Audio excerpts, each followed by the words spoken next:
Chapter 893. Guxian's face was full of surprise. Racing was a symbol of wildness. At the same time, in foreign countries, especially in Guxian's school, men who could race and drive well would be regarded as extremely manly and charming by girls. Like the wind, Guxian and several of his buddies also became obsessed with racing. During his school days, Guxian was extremely obsessed with racing. It could be said that he was obsessed with it to a whole new level. Racing itself was exciting and dangerous. Perhaps in the beginning, Guxian and the others followed the trend to learn how to race. But it was undeniable that Guxian and the others were indeed obsessed with racing later. However, his interest in racing was not even mentioned to his own father, Gujunjian. How did Yunjian know? Guxian originally intended to ignore Yunjian, but when he heard Yunjian's words, he was stunned on the spot, so he hurriedly turned around and asked. Yunjian slowly crossed her arms in front of her chest. She appeared relaxed, but did not speak immediately. Just when Guxian thought that Yunjian would not speak, Yunjian's voice suddenly sounded. Your sports car has been modified, right? Yunjian's words were not a question, but an affirmative tone. It was only then that Guxian turned back to look at his sports car that was parked not too far away at Yunjian's words. Then he looked at Yunjian in a daze and nodded. Yes. After being stunned, Guxian was puzzled again. How do you know that my sports car has been modified? And you didn't get close to my sports car to observe how... Guxian had just finished asking when he was interrupted by Yunjian. I accidentally saw it last night. Anyone with a discerning eye can tell at a glance that it has been modified. Yunjian paused for a beat before she continued. You're right. Why would a normal person think of modifying a sport car? What's more, I saw a lot of scratches on your sports car. Unless you're a racing enthusiast, unless it is a sports car, how could it be modified like this by you? Yunjian's explanation made Guxian speechless. But it turned out that Yunjian's words were all reasonable. Ahem. Guxian coughed softly. He obviously did not expect his stepmother's daughter to be able to see this. Could it be that a girl like her also liked racing? Ahem, you are a girl. Do you also like to study these things? Guxian was suddenly interested in Yunjian. He changed his attitude of ignoring Yunjian and immediately asked Yunjian. Of course, he was only interested in this kind of curiosity towards his sister at most. However, Guxian did not notice the change in his mentality at all. However, Guxian still did not believe that Yunjian knew how to drive a race car. After all, Yunjian was still underage. At 16 years old, she was still considered a minor in Z country and could not get a driver's license. How could she start school without a driver's license? Unless she was a genius. Otherwise, who would have the ability to do so? Yunjian saw that Guxian did not believe her, but she was not angry. She put down her arms and reached out with her left hand to lift her high ponytail that fell on her chest. Yunjian's way of lifting her hair was different from a little girl's. Her arrogant look made even Guxian's eyes pop out of their sockets. But Guxian's eyes simply lit up. Chapter 894. Yunjian's words seemed to cause an uproar in Guxian's ears. What did she mean by a sports car being modified to the point of being unsightly? Guxian was an upright man. He thought of something and asked on the spot, what do you mean by my sports car being modified to the point of being unsightly? As Guxian spoke, he had already followed Yunjian's words and ran aggressively to his sports car. He circled his car left and right before shouting at Yunjian. My car is a famous car personally modified by America's top mechanic, Master Cornton. How can it be unsightly? The Master Cornton that Guxian mentioned was a top mechanic in America. Even in the entire mechanic industry, Cornton was a well-known figure. Legend had it that it was very difficult to get Cornton to modify something. This was because even money wasn't tempting enough to get Cornton to modify something. One had to be someone with international status to be qualified to negotiate with Cornton. The sports car in Guxian's hands was bought from someone else. Therefore, Guxian cherished this sports car very much. To Guxian, owning this sport car was even more exciting than getting Cornton's autograph. Moreover, Cornton enjoyed a certain amount of international authority. Guxian had no doubts about Cornton at all. But today, Yunjian actually said in front of him that Cornton's modified works were unsightly? Didn't she know? International racers all wanted Cornton to modify a sports car for them, but the number of people who could actually be modified by Cornton could be counted on one's fingers. Didn't she know that if her words were heard by some people with ulterior motives, it would cause public outrage? Yun Jian heard Gu Xian's indignant voice, but Yun Jian only raised her eyebrows slightly when she heard Gu Xian's words. Seeing Yun Jian's reaction, Gu Xian thought that Yun Jian had heard of Cornton's name. Gu Xian was also a person who cared about his reputation. He thought that Yun Jian was dumbfounded by his words, so he raised his head somewhat arrogantly. Look, his car was modified by Master Cornton. Yun Jian would probably admire him for being able to get a sports car modified by Master Cornton after hearing that. Gu Xian looked at Yun Jian with his mouth slightly agape.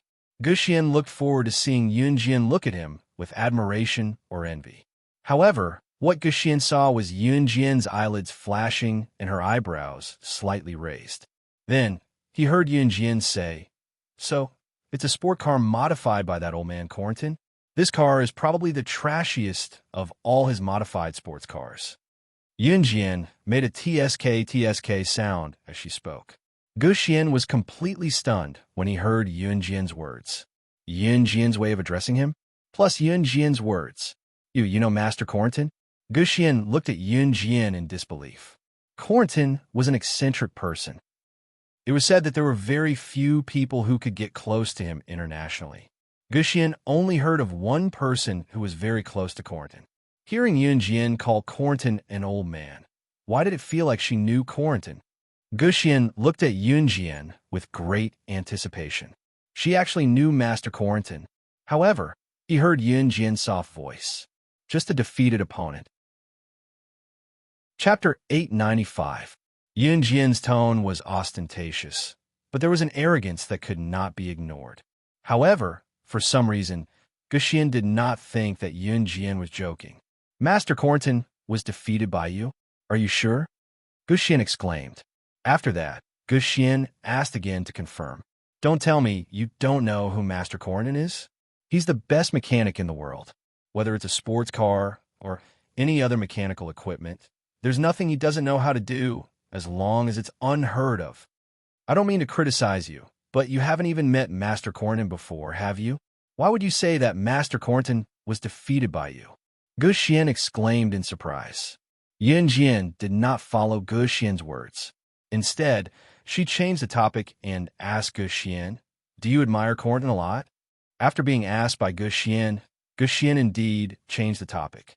We race car enthusiasts admire him a lot, because the cars he modified are twice as fast as ordinary sports cars and race cars. Gu Xian looked into the distance in admiration and said, if Gu Xian looked down on Yun Jian before, then at least Gu Xian knew that Yun Jian knew about racing. After all, if it was someone who did not know about racing, they would definitely not be able to tell that his sports car had been modified. Therefore, Gu Xian and Yun Jian started chatting unknowingly. He even said in a regretful tone, "Sai, if I can get Master Cornton to modify another Maserati sports car for me, I'll have no regrets." Gu Xian's tone carried a hint of sigh. Everyone knew that Cornton was an eccentric old man. He would not help you modify a sports car, even if you paid for it. Unless you made him happy, he would modify it for free. Gu Xian's sports car had been in the hands of many people. By the time he got his hands on it, it was already an old car that had been driven by many people. However, this was a car modified by Master Cornton, so Gu Xian would rather drive this old car than replace it. Yun Jian stood where she was and cast a sidelong glance at Gu Xian as she continued. "As long as you get the Maserati modified by Cornton, you'll be more respectful to my mother?" Yun Jian knew that Qin Yiru didn't want Gu Xian to disappear. Qin Yiru was kind-hearted, and Gu Xian was not a bad person. That was why Yun Jian negotiated with Gu Xian. This was the third time he heard Yun Jian negotiate with him, and it was all for Qin Yiru. Gu Xian blinked. He didn't directly answer Yun Jian's question. Instead, he asked Yun Jian somewhat enviously, "You and your mother must have a good relationship, right?" In Gu Xian's impression, his mother would only dress up gorgeously and fool around, only coming home in the middle of the night. His mother had never cared about him. Yes, Yun Jian nodded. Guxian's red, yellow, blue, and green hair didn't match his somewhat lonely image at all. That's great. Guxian sighed deeply. The envy in his tone didn't diminish at all. As Guxian spoke, he walked away somewhat dejectedly. This time, Yunjian didn't stop Guxian. After taking 2 steps, Guxian turned his head to look at Yunjian. He chuckled, but this laugh wasn't at Yunjian, but at himself, who was lonely. I won't scold your mother anymore. As Guxian walked, he lowered his head and continued. Master Cornton is an internationally famous big shot. Until now, no one has been able to invite him. The only person who could possibly invite Master Cornton couldn't possibly be Yunjian. Chapter 896. Guxian felt that since he was already so lonely, there was no need for him to make others feel the same way. Besides, Qin Yuru had rushed over so early in the morning to make breakfast for him. It was impossible for Guxian not to be touched. After all, even Guxian's own mother had never cooked for him. Guxian also found a bit of motherly love from Qin Yuru. So you don't have to think of a way to hire Master Cornton, said Guxian. With that, he laughed self-deprecatingly and turned to get into his sports car. Then, he started the engine and stepped on the gas pedal to leave. It was not that Guxian looked down on Yunjian, but because Cornton was an internationally famous big shot. Moreover, Cornton was a weirdo in the mechanical world. If you wanted to hire him, you couldn't use money. He would only do it if he liked the person. Moreover, out of 1,000 people, there wasn't a single person that he liked. Therefore, Guxian was not looking down on Yunjian's words, but he instinctively did not believe her. In the end, Yunjian was still standing in the same spot when Guxian drove away. Yunjian stood in the same spot and smiled slightly. After a while, she took out her phone from her trouser pocket and dialed a number that she remembered in her mind but had never taken the initiative to call. Beep, beep, beep. After 3 rings, the call did not go through. The ringtone rang for almost half a minute. Just as the ringtone was about to end, the call was suddenly picked up. Hello. A very lazy, old man's voice in pure English came from Yunjian's phone. Yunjian narrowed her eyes. She knew that this phone number was Cornton's private landline. Most people did not have Cornton's private landline number. Old man, please do me a favor. Yunjian spoke into the phone in English very decisively. How dare you call this old man an old man? Who are you, little girl? Cornton was annoyed when he heard Yunjian's address. He immediately opened his mouth angrily. Even through the phone, Yunjian could feel that the other party was holding a landline with a childish expression. He was frowning at the landline and pretending to be angry. Sis. Yunjian paused in the middle of her words. Then she softly spat out a letter. After Yunjian spat out the letter, she clearly heard the sound of a chair being flipped over from the other end of the phone. On the other end of the line, when Cornton heard the word SS, he wanted to stand, but unexpectedly, his leg exerted force and hooked onto his own chair. The chair was hooked and was accidentally kicked over by his own foot. Cornton fell to the ground along with the chair. However, the pain did to him the word SS. Cornton got up from the floor and crawled to the phone he had accidentally flung away at the fastest speed in his life. He trembled as he picked up the phone. Then, he used the most benevolent voice he could muster and said, Why are you calling me? No. Are you planning to take me in as your disciple? Yunjian had never called Cornton on her own accord. The reason Cornton believed that Yunjian was SS, just because of what she said, was because other than this unknown number, the people who knew his number were all people he knew. Of course, Cornton had saved the phone number of someone he knew. Country Z's, Je Province's, Longmen City. Call me back when you've arrived. I won't wait for you if you're late. Yunjian said with a faint smile. SS was the abbreviation for her by the people in the underworld. This kind of thing could be used as a pretext to invite some of his business partners over for a meal and talk about business, which was very good. Hence, when Zhang Xiaofeng brought Yunjian and the rest to Chen Sini's house, they saw a few tables of food. Chen Sini's leg was not injured to begin with, so she could walk normally. Chen Sini's face was only slightly pale due to excessive blood loss. The most important thing for Chen Sini now was to replenish her blood composition. Yun Jian and the rest walked into the house and saw Chun Sini sitting at one of the tables, looking a little unhappy. In addition to Chun Sini, there were several other young men and women around the same age as Chun Sini sitting at the table. However, Yun Jian did not know any of them. Chapter 898. Yun Jian heard Chun Sini's shouts once she entered and saw Chun Sini waving at her, beckoning her over. Looks like we're late. The dishes are almost all here. Zhang Xiaofeng lamented before he headed over with Yun Jian and Zhang Jian. We're not late at all. It's fine as long as there's food. Zhang Jian added gluttonously as they walked. In return, Zhang Xiaofeng rolled his eyes and smacked him from top to bottom. Look at you, you're so useless. As Zhang Xiaofeng and Zhang Jian spoke, both of them followed behind Yun Jian. Jian, I've snatched this seat especially for you. Come over quickly. Seeing Yun Jian coming over, Chun Sini waved her hand quickly as if she was afraid that the seat she had snatched would be snatched away by someone else. TSK, you heartless Chun Sini. You didn't even snatch a seat for us. Zhang Xiaofeng teased. Then, the group sat down. There was a group of people sitting at the tables next to them. Only Yun Jian's table was filled with children. In reality, this was how it was usually arranged. The adults sat with the adults while the children sat with the children. Sometimes, the children's table would have their mothers with them. Yun Jian glanced around her table and saw that there were a few women at the same table as her. Of course, most of them were young men and women. It was not hard to tell that some of them were brought here by their mothers to attend the dinner.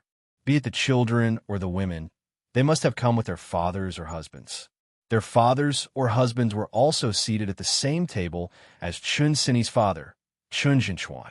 Seeing Yun Jian and her friends coming over, Chun Jinchuan, who was seated at the same table as himself, stood up.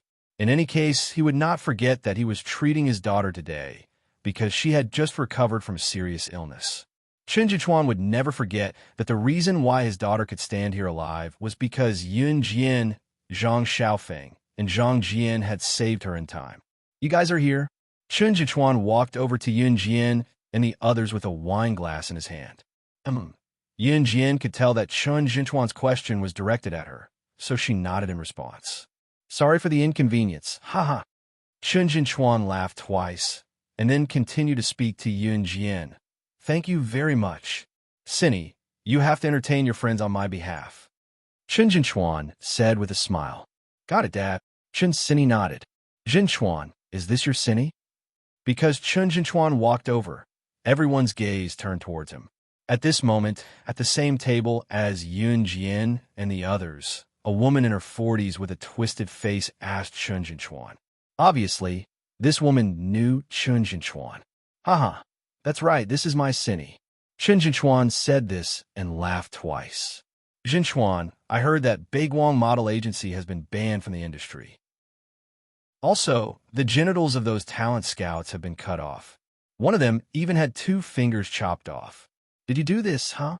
A man seemed to want to show off, so he used this matter as a topic to bring it up again. Chun Jinchuan was stunned, and then he replied, I didn't do it. I can't say for sure that Baiguang Model Agency was banned, but those talent scouts' genitals were cut off. I heard that a few girls who escaped said that a young girl chopped off 2 fingers of one of the talent scouts and ordered people to cut off their genitals. I don't know if this is true. Someone added, Master, I remember that you were the last to leave. Did you do that? Zhang Xiaofeng heard the noise and asked Yun Jian. Chapter 899. Originally, Yun Jian didn't stand out when she sat there.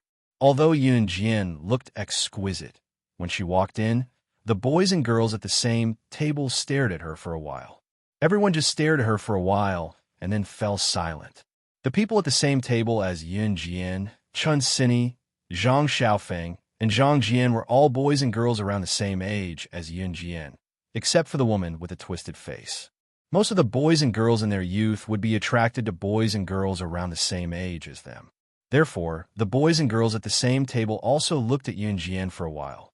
However, they didn't pay much attention to it. But now that Zhang Xiaofeng mentioned it, everyone turned their attention to Yun Jian. When Yun Jian went to the hospital to visit Chun Sini, she also brought up this topic. However, the topic at that time wasn't about this, but about the ban of Beiguang Model Agency. Last time, Zhang Xiaofeng also asked Yun Jian if Yun Jian was behind the ban of Beiguang Model Agency. At that time, Yun Jian nodded and admitted it. However, the man with a beer belly stood out and laughed, saying that Yun Jian was just trying to take credit in front of Chen Jinchuan.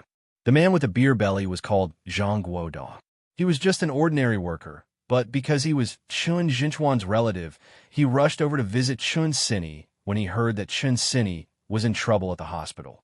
He was purely there to flatter Chen Jinchuan because Chen Jinchuan was the big boss of the company. It was just that he had thought of Yun Jian as such a person back then. And at today's banquet, the man with a beer belly named Zhang Guodong was also present. However, Zhang Guodong's presence wasn't invited by Chen Jinchuan. He came uninvited. Last time at the hospital, he heard that Chen Jinchuan was going to treat Yun Jian to dinner this Saturday night. How could a greedy person like Zhang Guodong not come? Therefore, he was also present now. However, when Zhang Guodong saw that Yun Jian had once again attracted everyone's attention, and the reason was the same as last time, he laughed out loud on the spot. "Little girl, are you really not going to change? Last time, when we were talking about Beiguang Model Agency being banned, you said you were the one who did it. Today, we're talking about those talent scouts. Are you going to admit it again?" Zhang Guodong asked Yun Jian proudly. Last time was almost the same. He was discussing this matter with someone. Zhang Xiaofeng said that Yun Jian did it, and Yun Jian also admitted it. However, this time, it was someone else who told Chen Jinchuan about the latest information they had obtained. Last time, they did not know that the talent scouts were crippled, and one of them even had his hand chopped off. Today, the tragic incident of the talent scouts had spread all over Longmen City. Now that it was brought up again, Zhang Xiaofeng was accusing Yun Jian again. Zhang Guodong thought that Yun Jian was using her disciple, Zhang Xiaofeng, to gain Chen Jinchuan's favor. Zhang Guodong wanted to gain Chen Jinchuan's favor, so he assumed that Yun Jian was that kind of person as well. Therefore, his tone was not exactly friendly. As if to prove his point, Zhang Guodong took the liberty to say to Yun Jian again, "If you're really behind what happened to those talent scouts, why didn't you say so last time? I'm sure she didn't do it." Zhang Guodong's analysis sounded logical. Chapter 900. Ever since Yun Jian had appeared, she had always given people the impression that she was a woman of few words. Therefore, when Zhang Guodong pointed at Yun Jian and Yun Jian retorted in such a tone, everyone present felt a sudden sense of novelty. However, before everyone could react, Yun Jian's words drifted over again. "Are you my biological mother or my biological father? Why should I report these things to you? Besides, would you believe me if I told you?" Yun Jian's words had hit the nail on the head. First, who was Zhang Guodong? Who was he to her? Why should she report her own matters to him? Second, would he believe her if she told him? The answer was no. Besides, Zhang Guodong himself had said that last time when they were talking about the Beiguang Model Agency being banned, Yun Jian had said that she was the one who did it. However, from Zhang Guodong's tone just now, everyone present could tell that he definitely didn't believe Yun Jian. Yun Jian's few words had made Zhang Guodong speechless. Zhang Guodong's spirit had been completely destroyed by Yun Jian's sharp words, but he still held back his anger and planned to find a chance to fiercely retaliate against Yun Jian next time. All right, stop talking. Let's eat. Chen Jinchuan saw that the situation wasn't right, so he immediately tried to mediate. After all, he was the one who invited Yun Jian and Zhang Guodong to dinner. His original intention was to repay Yun Jian for saving Chen Sini's life. However, if Yun Jian quarreled with Zhang Guodong, wouldn't it become a bad thing instead of repaying her kindness? Under such circumstances, Chen Jinchuan naturally had to step in and stop them. Here it comes. The last dish is here. Everyone try it. These dishes were all made by me. At this moment, Chen Sini's mother, Hixia, walked out of the kitchen. Hixia was followed by several nannies. At this moment, the nannies were serving dishes to each table. Tonight's dinner was prepared by Hixia. Although Hixia looked like a well-bred young lady, she had actually learned how to cook. The dishes she made were comparable to the chefs of four-star hotels. However, after Xia married Chun Jinchuan and gave birth to Sini, she rarely cooked. Today, Xia cooked because she wanted to repay Yun Jian and the others with sincerity. My mom's cooking is delicious. Jian, eat it and ignore those lunatics. We'll eat our own food. Sini had disliked Zhang Guodong for a long time. Hearing Zhang Guodong treat Yun Jian like this, she was not angry at all. That's right. Master, have a taste. Zhang Xiaofeng also shouted. Yes. Yun Jian smiled and nodded. At the same time, Zhang Jian, who was beside them, could not close his mouth. Just as Yun Jian finished 2 prawns, someone came through the door late. Upon closer inspection, it was Ling Yichen. Ling Yichen's father was a family friend of Chun Sini's father, so it was not unusual for a playboy like him to show up here. However, it had been a while since Ling Yichen had appeared in front of Yun Jian and her friends because he was preparing for a competition. In addition, Ling Yichen was not in the same class as Yun Jian and her friends, so Yun Jian had not seen him for a long time. Hey, you guys have already started eating. I'm late, ha! Ling Yichen said as he ran toward Yun Jian and her friends. You actually have time to spare? Zhang Xiaofeng wanted to tease everyone he met. Chapter 901. Great beauty Chun just got discharged today. How can I not do her the honor? Ling Yichen said as he walked up to Zhang Xiaofeng. Then he squeezed into Zhang Xiaofeng's side and snatched half of Zhang Xiaofeng's stool. CKU kid. Zhang Xiaofeng was very unhappy that half of his stool had been snatched away. He continued to shout, Kid, you snatched my stool the moment you arrived. Scram to the side. Go get your own stool. Ling Yichen laughed heartily. Then he turned to look at Yun Jian, who was sitting on his seat, and greeted, Hey, Yun Jian, long time no see. Yun Jian replied with a simple smile. Ling Yichen? While Ling Yichen was happily fighting for a stool with Zhang Xiaofeng, a girl sitting at the same table looked at him and called out in surprise, Hey, you're a Mr. Ling. Who was calling him? Ling Yichen turned his head around impatiently. However, when he saw the girl's face clearly, he was completely dumbfounded. Sha? Ling Yichen asked in surprise. This time, Zhang Xiaofeng was interested. He lifted his butt and took the opportunity to push Ling Yichen, who was snatching his seat, out of his stool. Because Ling Yichen was stunned just now, he was directly pushed out of half of his stool by Zhang Xiaofeng. Seeing that Ling Yichen and this girl called Sha had acknowledged each other, Yun Jian was not at all interested. She continued to peel the prawns in her hands. These prawns were delicious. Ling Yichen did not expect to bump into Sha here at all. He was a little stunned. This girl called Sha was called Ji Sha. She was Ling Yichen's ex-girlfriend. Speaking of Ling Yichen's love affairs, he really had a lot of them. He was a famous playboy in school. Before this, he changed girlfriends like he changed clothes. However, after meeting Yun Jian and the others, he completely restrained his temper. Right now, the school was abuzz with rumors that Ling Yichen had actually curbed his playful personality. This was simply untrue. The thing Ling Yichen was most afraid of right now was meeting his ex-girlfriends. Coincidentally, he actually met one today. While Ling Yichen was still in a daze, the boys and girls beside Ji Sha surrounded her and asked her questions. Sha, who is this person? You guys know each other? That's right. Sasha, do you know them? The people at the same table surrounded Ji Sha and asked. It felt as if Ji Sha was being praised to the heavens. On the other hand, Ji Sha herself was quite pretty, so she felt like she was floating in the air. My friend, Ji Sha said arrogantly to the people around her. Then, she turned to look at Ling Yichen and invited him. Ling Yichen, we haven't seen each other in a while. Shall we go shopping together later? Ji Sha's gaze was as if Ling Yichen did not want to go shopping with her. It meant that he did not dare to go. Ling Yichen was silent for 2 seconds, then agreed. Okay, the more the merrier. Bring your friends along, and we'll go together. Ji Sha continued to say to Ling Yichen. However, at this moment, Ji Sha's gaze was on Yun Jian. Beautiful girls always like to compare themselves with other girls. Ji Shasha was also such a girl. Moreover, Yun Jian was pretty. The boys and girls on Ji Shasha's side also joined in the commotion, especially the boys on Ji Shasha's side. Their eyes were almost transfixed on Yun Jian. Chapter 902. Yeah, let's go and have some fun, Ji Shasha added. When Ling Yichen heard that, he immediately turned to ask Yun Jian and Zhang Xiaofeng, "Are you guys coming?"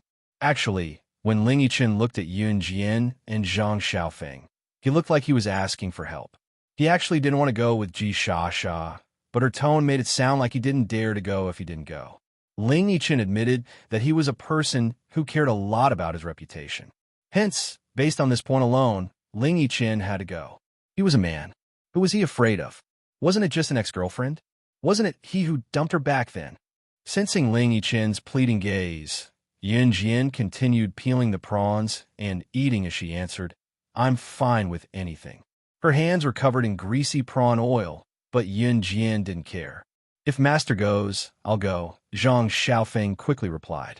"If Grandmaster goes, I'll go," Zhang Xiaofeng said, mimicking Zhang Xiaofeng's words. But the moment Zhang Xiaofeng and Zhang Jian finished speaking, Ji Shasha couldn't help but laugh. After Ji Shasha stopped laughing, she even used her hands to cover her face as if she was trying to hide her ugliness. "Master? Grandmaster? You guys still want to have a master?" Ji Shasha turned to Yun Jian and smiled. Other than comparing with each other, if two girls became friends, they would also like to pair up with each other. For example, if she knew a guy, she would like to find a partner for her friend. Of course, in 1999, such things weren't as common as now, but it was undeniable that such things still existed. Hence, other than comparing her beauty with Yun Jian at first sight, Ji Shasha also wanted to become friends with Yun Jian. Because this way, in other people's eyes, she would be a beauty, and her friends would be beautiful too. This kind of concept took root in the hearts of young girls like Ji Shasha. "Isn't that so? This is my master." Zhang Xiaofeng didn't care about Ji Shasha's disdain towards them. On the contrary, he proudly introduced Yun Jian to Ji Shasha. "Of course, there's no one in this world who's more powerful than my grandmaster," Zhang Jian added. After listening to Zhang Xiaofeng and Zhang Jian's words, Ji Shasha and the others felt some disdain in their hearts, but she pretended to be very respectful on the surface. Of course, Ji Shasha and the others only took the matter of Yun Jian accepting Zhang Xiaofeng as her disciple and Zhang Jian as her grand disciple as a joke. Students in school often like to become sworn brothers, or between students of the same grade. "You call me Grandpa, I'll call you Grandma." Of course, there were also master and disciple relationships. However, it was rare for two big boys to take a girl as his master and the other to call her grandmaster. However, the people present only felt that the words master and martial ancestor were merely titles. This kind of master-disciple relationship was probably just to get closer to the other party, as if they had a very good relationship with the other party. That was all. How could there be any real skills that could be taught to a master and disciple or grand disciple? What skills could Yun Jian teach Zhang Xiaofeng and Zhang Jian? This was simply impossible. In any case, she, Ji Shasha, didn't believe that Yun Jian had any real skills that could be taught to Zhang Xiaofeng and Zhang Jian. Young people usually ate faster, so Yun Jian's table finished eating very quickly. Of course, the other tables didn't eat so quickly, especially the adults led by Chen Jinchuan. Other than eating, they had more important things to do, which was to chat about business. Even after eating, they would chat for at least 2 to 3 hours before leaving. Chapter 903. Right after dinner, Ji Shasha took the lead and asked Ling Yichen to bring along Yun Jian, Zhang Xiaofeng, and the other two to go shopping. Chen Xini had just recovered from her illness. She had just been saved not too long ago, so of course, she could not run around as if nothing had happened to her. To be honest, Chen Xini was still under observation. Although she was discharged from the hospital, she could be in danger at any time. Therefore, it was not appropriate for her to go shopping under such circumstances. It was obvious that Chen Xini would not go. "Jian Jian, I'm so bored at home. Why don't you stay and keep me company? Chen Sini pulled Yun Jian back when she saw that Yun Jian wanted to go with them and looked at her pitifully. Once Ling Yichen heard that Chen Sini wanted to keep Yun Jian, he dashed over to snatch the girl away. Ling Yichen actually admired Yun Jian and wanted to take Yun Jian out so that she could stand up for him. Once he recalled how Ji Shasha betrayed him and got together with another guy because he was not as good as the other guy, he was filled with rage. Since Yun Jian was so capable, Ling Yichen wanted Yun Jian to go with him to back him up. Sini, let Yun Jian go shopping with us. Haha, I'll bring you candied haws when I come back. Ling Yichen tempted Chen Sini with delicious food. TSK, I don't want to.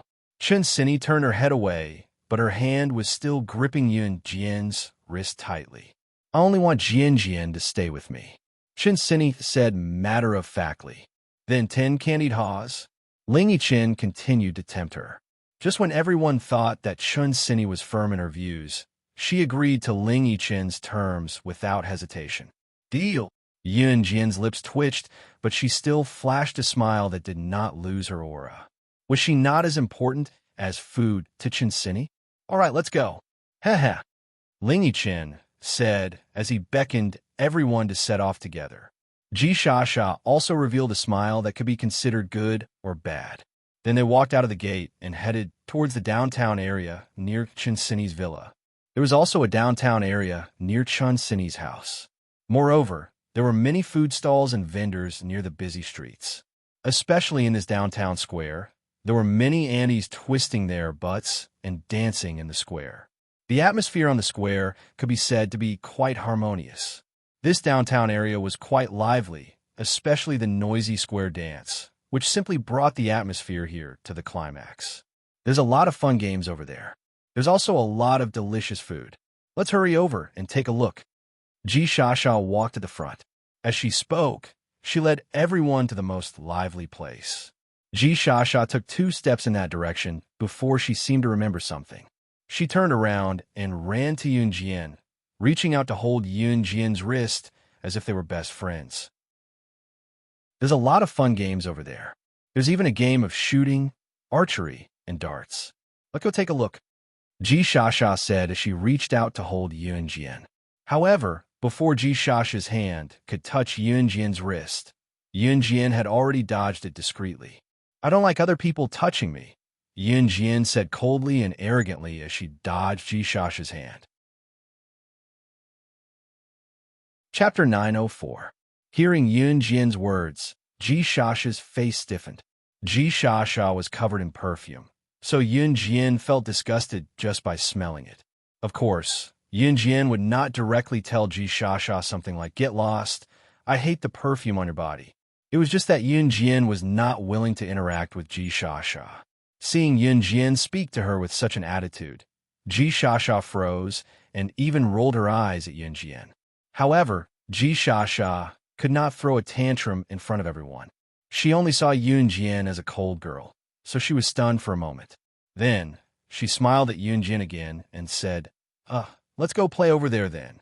As if to ease the tension, Ji Shasha even flashed a smile at Yun Jian. When the boys saw Yun Jian speak to Ji Shasha like that, they had a good impression of Ji Shasha's actions. At that moment, they all thought to themselves, "This Ji Shasha sure has a good temper. Not only is she beautiful, but she also has a good temper." However, Yun Jian was not bad either, because Yun Jian was prettier and more exquisite than Ji Shasha. Yun Jian was the kind of girl who could not be found lacking at all. Moreover, Yun Jian did not use rouge or face powder, but her skin still looked tender. This made everyone's hearts itch. Therefore, even though Yun Jian had said those words just now, the boys felt that Yun Jian was much better than Ji Shasha. Let's go play games. It's boring to stay here." The boys also joined in the commotion. Thus, the group walked towards the gaming area at the plaza. Other than a group of aunties dancing in the plaza, the gaming area was right next to it.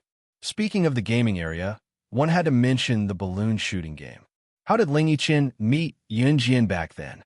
They had met during the school's autumn outing when they won a prize by shooting balloons in the park. Back then, Ling Yichen was still a little conceited, thinking that he was very good at shooting balloons. However, after meeting Yunjian, he realized that the worst thing he did was to act like a big shot in front of Yunjian. In the end, he was slapped in the face. Let's go play balloon shooting. You boys should be very good, right? Get a big doll for us girls. Ji Shasha saw that Yunjian was ignoring her, so she turned around and held another girl's hand in hand. Ji Shasha's words made several of the boys present roll up their sleeves. They wanted to show off in front of the girls to show off their prowess. Go away, go away. Leave this to me. Among them, the one who had called Yunjian a babe and jeered the loudest, the one with a crooked nose but dressed fashionably, took a glance at Yunjian before going up to show off his skills in front of the girls. In this balloon shooting game, you could shoot balloons with guns, darts, or even shoot balloons with arrows.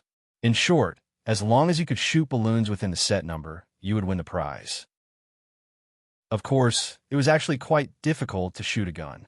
Moreover, some shop owners had tampered with the guns. Even if the gun was aimed at the balloons, it would not hit. The boy with the crooked nose was called Zhang Qingrui. He even struck a pose that he thought was very handsome, then glanced at Yunjian from the corner of his eye. Just then, Ling Yichen's voice was heard. Yunjian, do you want to go shoot a few shots too? Cindy is still hiding the big doll you gave her last time. If you give her another one, she'll be even happier later. It was actually very difficult to win a balloon shooting game like this. It was even harder to get a big doll. Chapter 905. Zhang Qingrui had just raised the toy gun in his hand. He wanted to show off his skills in front of the girls by holding the toy gun and aiming at the balloons. Then, he heard Ling Yichen say that Yunjian had hit a big doll before. When they heard that Yunjian had hit a big doll before, everyone present was slightly stunned. Since the shop owner relied on this to make money, then the game he set up must be difficult. In other words, it was basically impossible to hit all the balloons and win the big doll, unless the person was really good at playing with guns, darts, or archery. There was no way they could win the big doll. A guy like Zhang Qingrui could at most show off in front of everyone. In reality, he had no ability at all, let alone hit the balloons with a toy gun. Even if he was given 100 chances, he might not be able to hit the big doll. What's more, what Ji Shasha said earlier was merely lip service. Hence, everyone's eyes were glued to Yunjian. You really hit a big doll before? Wow, you're amazing. When Ji Shasha saw that Yunjian was the center of attention, she quickly walked over to Yunjian. After taking 2 steps, Ji Shasha stopped. She did not hold Yunjian's hand again, but her obvious goodwill was obvious to everyone present. Ah, what a hypocrite. When he saw Ji Shasha walk over to Yunjian, Zhang Xiaofeng obviously snorted. However, Zhang Xiaofeng did not make it too obvious. Ji Shasha did not hear Zhang Xiaofeng snore at all. She was still standing beside Yunjian, feeling everyone's attention. Ji Shasha stood beside Yunjian, wanting to mislead everyone into thinking that she was very close to Yunjian. This way, all the gazes that were sizing up Yunjian would shift to her. Seeing that Yunjian was ignoring her, Ji Shasha did not change her mind. She continued to shout at Yunjian, "Since you're so good, can you give me a big doll? I really like that big teddy bear over there. Can you bring it down for me?" Ji Shasha was still pretending that she was very close to Yunjian, but at this moment, she felt more and more eyes on her. Therefore, Ji Shasha was rather pleased with herself. Not interested, Yunjian directly rejected Ji Shasha's pleas. She didn't even look at Ji Shasha. Ji Shasha was filled with resentment toward Yunjian for that. She actually ignored her words again and again. Who did she think she was? Ji Shasha was so angry that she almost exploded on the spot. But for the sake of her image, she held back. Just when the atmosphere was at its peak, Ling Yichen's voice was heard again. I heard from Cindy last time that she wanted a big teddy bear. She compared it up with the big rabbit from last time. Just as Ling Yichen finished speaking, Yunjian was already standing in front of the balloon shooting game. She took out some loose cash and handed it to the shop owner, then said softly, "Darts." Ji Shasha, who was standing at the side after being rejected by Yunjian, saw Yunjian's actions. Her existence was the most awkward. Just now, when she wanted Yunjian to beat up a teddy bear for her, Yunjian directly told her that she wasn't interested. In the end, When Ling Yichen said that Chun Sini wanted it, Yun Jian went to pay for it without another word. Whether Yun Jian could win the teddy bear or not, Ji Shasha felt that she had formed a grudge with Yun Jian. Chapter 906. Ji Shasha glared at Yun Jian. She bit her lip with her front teeth, and the force she exerted was enough to prove that she hated Yun Jian to the core. However, Ji Shasha's expression was still very friendly. Wait! Ji Shasha's voice suddenly rang out just as the shop owner handed the dart to Yun Jian, and Yun Jian was about to reach out for it. Yun Jian paused, and her hand also stopped. She had long seen through Ji Shasha's character, and now she wanted to see what tricks Ji Shasha had up her sleeves. Thus, Yun Jian stopped. She stood in front of the balloon shooting grand prize stall with her arms crossed. Yun Jian's aura was very good to begin with. Moreover, her appearance was outstanding. Not only did she look tall and slender, but more importantly, her face was cold and arrogant, yet had the delicate features of a young girl. Everyone present couldn't help but look at her. At this moment, Yun Jian's aura was top-notch. It was something that people like Ji Shasha couldn't even compare to. What? Yun Jian spat out a slow and frivolous tone with a hint of laziness. Ji Shasha couldn't help but gulp. However, she continued to show her signature smile and said, Zhang Qingrui, aren't you pretty good at shooting, darts, and archery? Coincidentally, Ling Yichen's friend is pretty good too. Why don't the two of you compete? Hey, I think a simple game is too boring. The two of you should compete. That's more exciting, right? Ji Shasha couldn't help but provoke. Guys loved excitement. Actually, girls loved excitement too. However, as long as they weren't the ones being watched, who wouldn't want to watch others do exciting things or compete? Thus, just as Ji Shasha finished speaking, Ji Shasha and Zhang Qinrui's group of friends started to jeer again. That's right, that's right. The two of you should compete. We're all watching. Hee hee. Someone said to Yun Jian and Zhang Qinrui. That's right. Pretty girl, you should compete with Zhang Qinrui. The fact that you got the big doll before means that you're really lucky. Isn't that the saying that luck is also a kind of ability? Zhang Qinrui knows how to shoot, and shoot. You should compete with him. If you can beat Zhang Qinrui, we'll give it to you. Although Yun Jian had gotten the big doll before, it was only once. Ji Shasha's friends naturally wouldn't think that Yun Jian had practiced. After all, Yun Jian was still young, and she was a girl. Which girl would practice marksmanship, darts, and archery? Therefore, everyone thought that Yun Jian was lucky to have won the prize back then. Ling Yichen was inwardly gleeful when he saw the questioning gazes of the people around them. Ling Yichen was planning to let Yun Jian teach them a lesson later. At that moment, Zhang Qinrui, who was asked to compete with Yun Jian in shooting, darts, or shooting, looked at Yun Jian eagerly. He even pretended to be cool as he flipped his short hair. His smug expression was hard to ignore. Although Zhang Qinrui had never won the big doll, he was still an expert at shooting balloons. Coupled with the praises of the people around him, he really thought that he was amazing.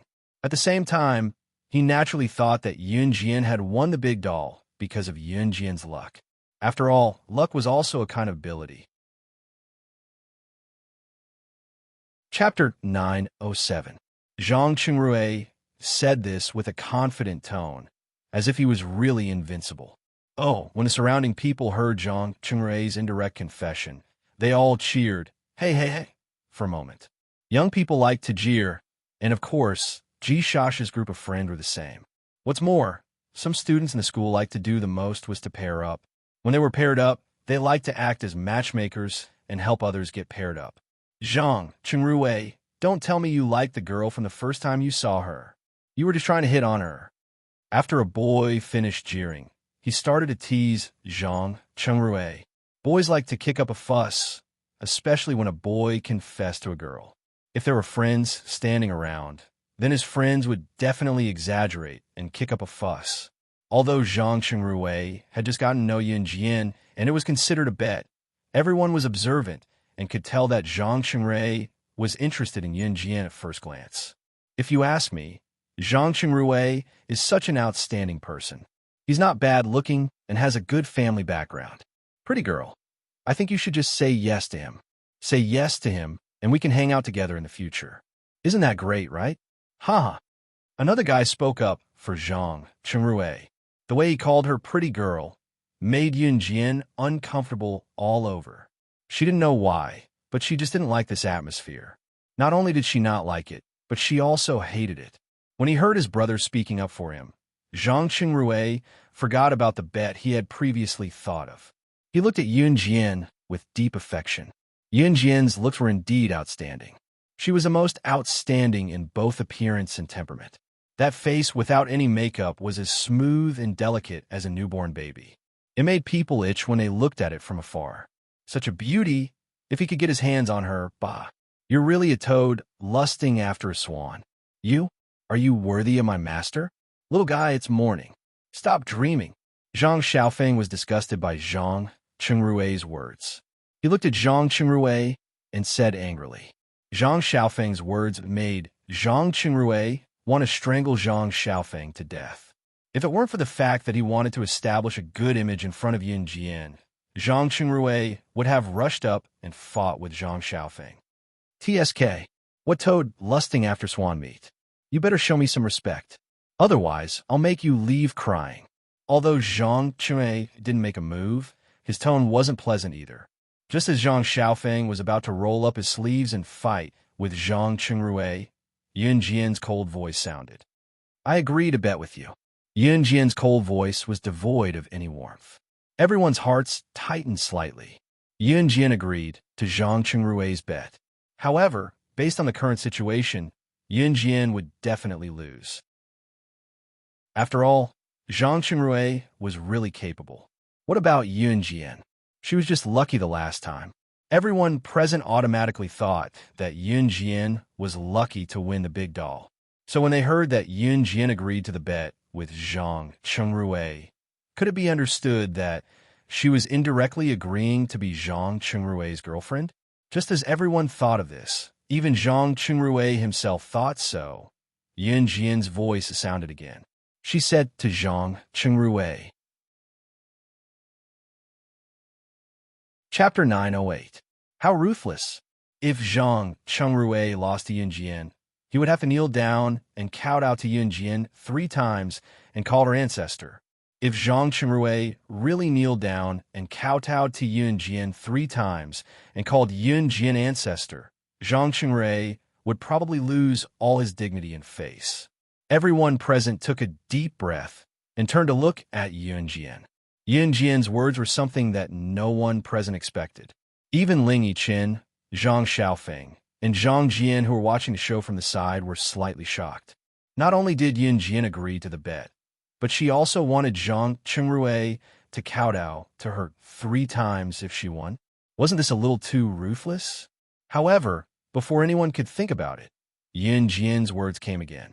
She said to Zhang Chengrue in a provocative tone, "How about it? Do you dare to bet with me?" Yunjian's tone sounded as if everything was under her control. It was as if Zhang Chengrue was bound to lose. At that moment, even Zhang Chengrue couldn't help but take a deep breath. After he calmed down, he remained silent for a while. If he went back on his word and didn't bet with Yunjian, it would destroy the masculinity that he had just built up. For a moment, Zhang Chengrue really didn't know how to choose. That's all you have," Yunjian scoffed and said softly. Yunjian's mocking words directly provoked Zhang Chengrue's morale.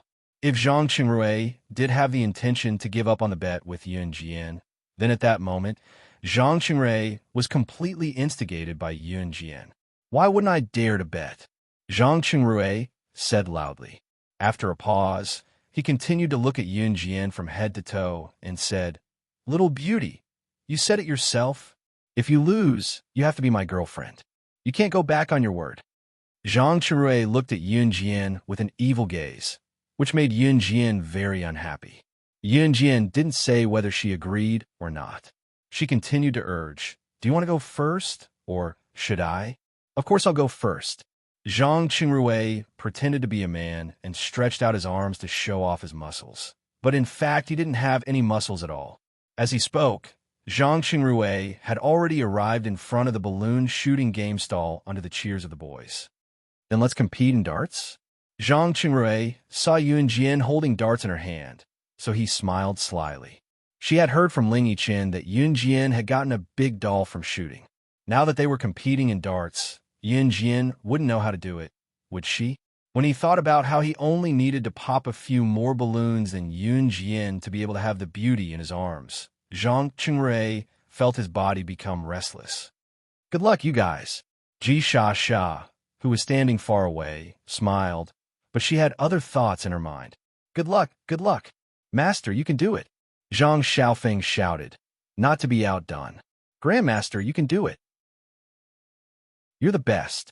Hee, let him see your amazing skills. Zhang Jian also followed up with a shout. Bang! At that moment, Zhang Qingrui had already popped the first balloon with the first dart in his hand. Zhang Qingrui broke out in cold sweat when he popped the first balloon, but he still looked at Yun Jian very proudly. His gaze was as if he was gloating that he had popped the first balloon, as if he would definitely win. Chapter 909. Zhang Qingrui saw that Yun Jian didn't intend to pay attention to him, but he wasn't angry. Instead, he put on an expression that said, just wait and see. Then, he took the dart and threw it again with full concentration. Bang! The sound of a balloon being punctured was heard again. At this time, sweat gathered on Zhang Qingrui's forehead. Every time Zhang Qingrui threw a dart, his hand trembled. It had to be said that Zhang Qingrui's hand trembled more and more as the dart went on. After all, the first and second dart might be able to hit the balloon, but if he didn't have confidence in himself, what if one of the darts flew wrong and couldn't puncture the balloon? Of course, Zhang Qingrui and Yun Jian were competing to see who could puncture more balloons. If neither of them reached 15 dart and each dart punctured a balloon, then it would depend on who could puncture more balloons. But what if Yun Jian really hit every dart? This was what Zhang Qingrui was afraid of. If Yun Jian hit every dart and was really lucky, then wouldn't he really have to kowtow out to Yun Jian 3 times and call her ancestor in public? No, this was impossible, and he couldn't. He still wanted to save face. For the next dozen or so dart, Zhang Qingrui developed quite well. He actually punctured more than a dozen balloons. This kind of dart could fly 15 dart in total. However, when Zhang Qingrui threw the 13th dart, he suddenly lost control of his hand and threw a dart that didn't hit the balloon. This miss scared Zhang Qingrui. He swallowed a few mouthfuls of saliva, and his hand couldn't help but shiver. Come on, Zhang Qingrui, I believe you can do it. Zhang Qingrui's buddy next to him cheered for Zhang Qingrui. Zhang Qingrui tried to calm down after being cheered by his buddy. After calming down, Zhang Qingrui took 2 deep breaths, and then he threw the last 2 dart in succession. Bang, bang. The 2 dart punctured the balloon and made the sound of the balloon being punctured. Phew! Zhang Qingrui breathed a sigh of relief. Then he stretched out his hand and swung it. Only then did he look at Yun Jian. Little beauty, it's your turn. Zhang Qingrui teased. There were a total of 15 darts, and he hit 14 of them. That was to say, he had punctured 14 balloons, and only 1 balloon had not been hit. This kind of result should be considered to be in the upper echelons of a number of people who won the balloon shooting game, right? Zhang Qingrui, you're amazing. Too powerful. Ji Sha couldn't help but speak first. As she spoke, Ji Sha looked at Ling Yiqian provocatively. Actually, Ji Sha was competing with Ling Yiqian. Zhang Qingrui, really thought that he was very powerful. He touched his head, but didn't forget to remind Yun Jian, little beauty, I'm looking forward to your performance. As he spoke, Zhang Qingrui still had a feeling that he was determined to win. When Zhang Xiaofeng, Ling Yiqian, and Zhang Jian saw this from afar, they did not panic at all. At the same time, Yun Jian extended her arms and held the 15 darts in each of her hands. Almost at the same time, she divided the 15 darts into 7 for her left hand and 8 for her right hand, holding them separately in both hands. F***CK, what's she doing? Is she going to throw 15 darts at the same time? Is she stupid? How low is the hit rate if she throws 15 darts at the same time? It's impossible to hit the target. someone analyzed in a low voice. However, halfway through his analysis, Yun Jian had already thrown the darts in her hands. 15 darts were shot out at the same time. Everyone present was slightly surprised. However, just as everyone present thought that there was no chance of winning if all 15 darts were shot at the same time. Chapter 9:10. 15 darts flew out from Yun Jian's hands. She threw the darts with both hands at the same time. The 15 darts were like a curved arc as they flew out at the same time. Not long after, a piercing sound was heard. 15 darts flew out at once. Everyone present widened their eyes and looked at the scene in front of them in disbelief. For a moment, the surroundings were extremely quiet. Other than the sound of the square dance march not far away, everyone who had witnessed the scene just now looked over in shock. To be precise, they were looking at Yun Jian. Zhang Qingrui was so shocked that he could not speak. He had long been shocked by the way Yun Jian threw the darts. He stuttered, but could only say you in the end. Zhang Qingrui was stunned. Ji Shasha was even more dumbfounded. She originally wanted Yun Jian to lose, but she did not expect Yun Jian to win. Not only did she win, but she also threw all 15 darts and won in the shortest time possible. The 15 darts were held in both hands. How did Yun Jian manage to throw all the darts out at once? Most importantly, she was able to make each of the darts puncture the balloons. It had to be said that Yun Jian's move just now was too terrifying. It had completely overturned everyone's understanding. Even the shop owner was dumbfounded. The shop owner's mouth was still agape, and he looked like he could not react for a long time. She won just like that? Boss, she won. Shouldn't you give us the big bear doll? Ling Yichen went to the front and looked at the shop owner with a grin. He even reached out his hand to ask for it. Yun Jian had already paid for the balloons. Moreover, with so many people watching, the shop owner could not go back on his word. The shop owner took the big teddy bear from his stall and handed it to Ling Yichen in the end. Ji Shasha watched as Yun Jian really hit the big bear doll. Her face was full of envy. Then, Ji Shasha watched as Ling Yichen took the big bear doll and hugged it in his arms. Ji Shasha was extremely envious. Ling Yichen, can you give this big teddy bear to me? Ji Shasha shamelessly asked Ling Yichen for it. She did not care if the teddy bear belonged to Yun Jian. It was in Ling Yichen's hands anyway. Back then, when Ling Yichen and Ji Shasha were still a couple, he would buy everything for Ji Shasha and treated her extremely well. However, Ji Shasha ran away with another guy because she despised Ling Yichen for not being as good as the other guy. Ji Shasha thought that since they were boyfriend and girlfriend in the past, Ling Yichen would probably give the big teddy bear to her, right? CK, get lost. Who wants to give it to you? It's Yun Jian's. Ling Yichen did not even look at Ji Shasha as he cursed. Ji Shasha was stunned. She had never heard Ling Yichen swear at her before. However, it was also at this moment that Yun Jian's voice rang out again. I've won. It's time for you to honor your words. Her words were directed at Zhang Qingrui. Zhang Qingrui suddenly remembered that he had promised Yun Jian. He immediately bit his lip. Hey, I was just joking just now. Little beauty, you were joking too, right? What kind of relationship do we have now? Let's just forget about what happened just now. Zhang Qingrui made up a bunch of nonsense. Yeah, we were just joking just now. I think we should just forget about it. Immediately, a guy stood up for Zhang Qingrui. Forget about it. Yun Jian frowned. If she was the one who lost today, Yun Jian was sure that Zhang Qingrui would force her to honor her words. You don't want to admit it? Yun Jian looked at Zhang Qingrui with a murderous glint in her eyes. Just as Zhang Qingrui was about to say something, he suddenly felt a voice in front of him. In the next second, he felt someone kick him from behind, and he fell to the ground with a thud. Chapter 9:11. Startled by Yun Jian's sudden action, everyone present was taken aback. It was inevitable that Zhang Qingrui would not keep his word. Boys and girls who were in puberty had to kneel down and kowtow to others. They also had to call them ancestors. No one would be happy to do such a thing. especially a boy like Zhang Qingrui, who cared about his reputation to the extreme. Previously, when he hit on Yun Jian in front of her, Zhang Qingrui was holding on to the fact that Yun Jian was beautiful. If he could successfully make Yun Jian his girlfriend, then he would be particularly magical in front of his classmates and friends. In this way, his reputation would be very big. Moreover, when he agreed to bet with Yun Jian, Zhang Qingrui felt that he would not lose. Even if he lost, he felt that he would not keep his promise. At most, he would just find an excuse.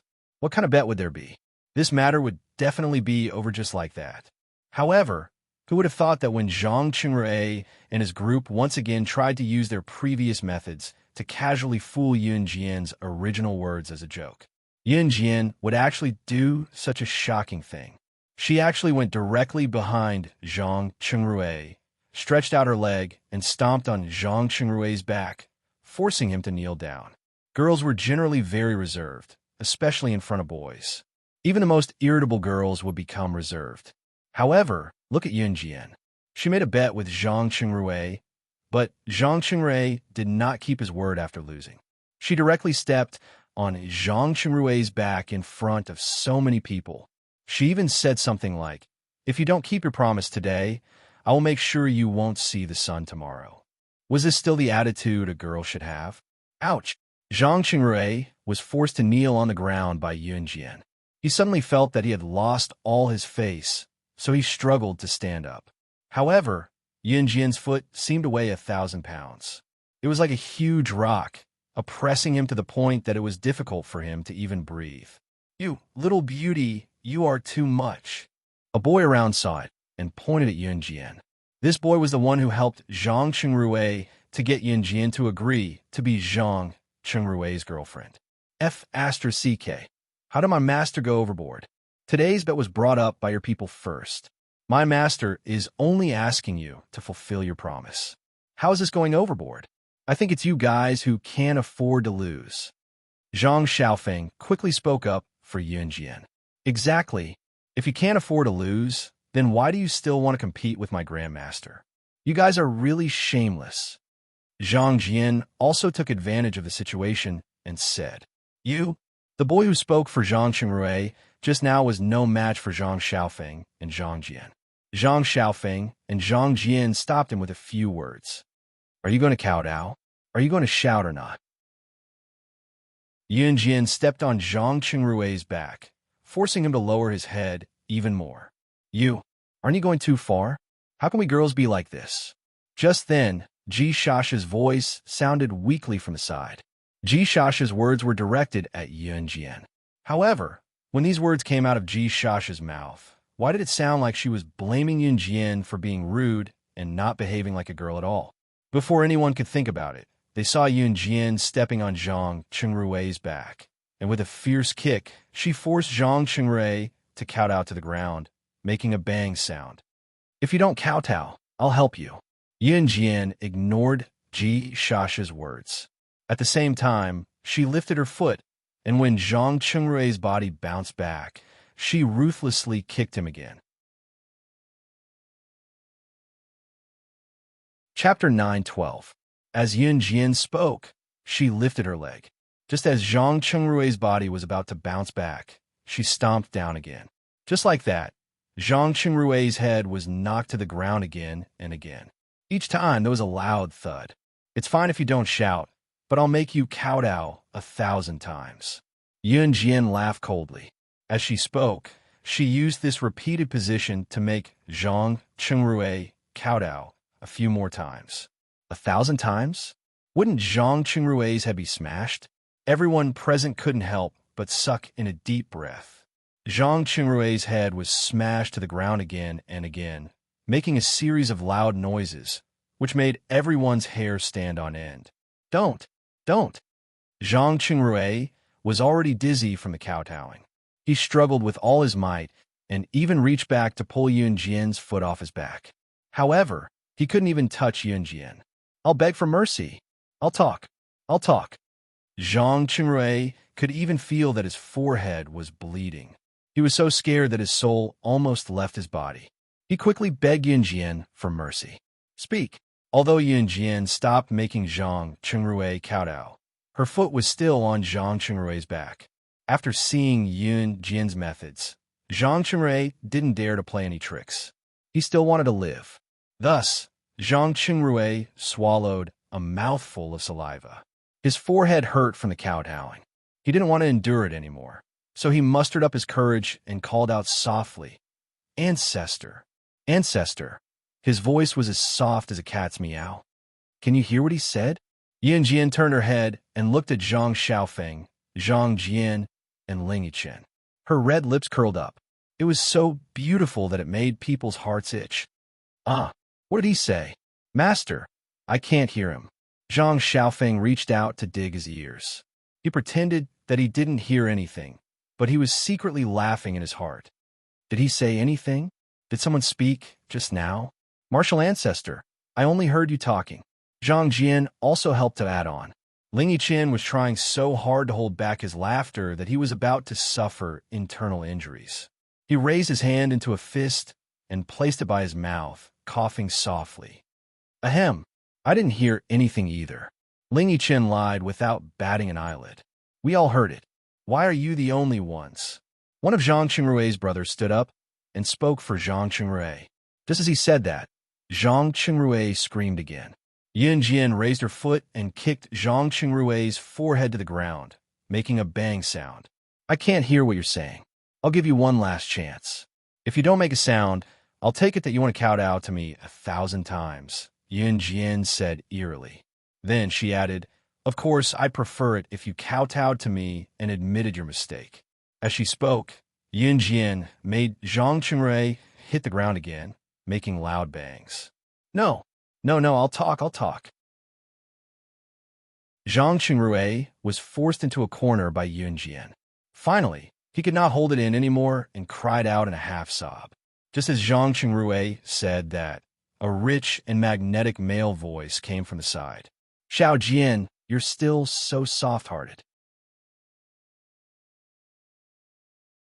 Chapter 9:13. The moment they saw the man, all the girls' hearts began to race. They saw Si Yi slowly walking toward them. His steps were steady, but they were mesmerizing. Ji Sha, who stood where she was, watched as Si Yi appeared and made his way to her slowly. She felt as if her heart was about to melt, as if she had found her first love. Ji Sha even had this thought in her mind. Will this man who suddenly appeared walk towards me? The answer was no. Si Yi walked around Ji Sha and the others. He wasn't the least bit attracted by the girls who were looking at him with reverence. Furthermore, he didn't even look at these girls. His black eyes only reflected a proud figure from the beginning to the end. That beautiful figure, her voluptuous figure, and her every move were enough to make him unable to let go. Why are you here?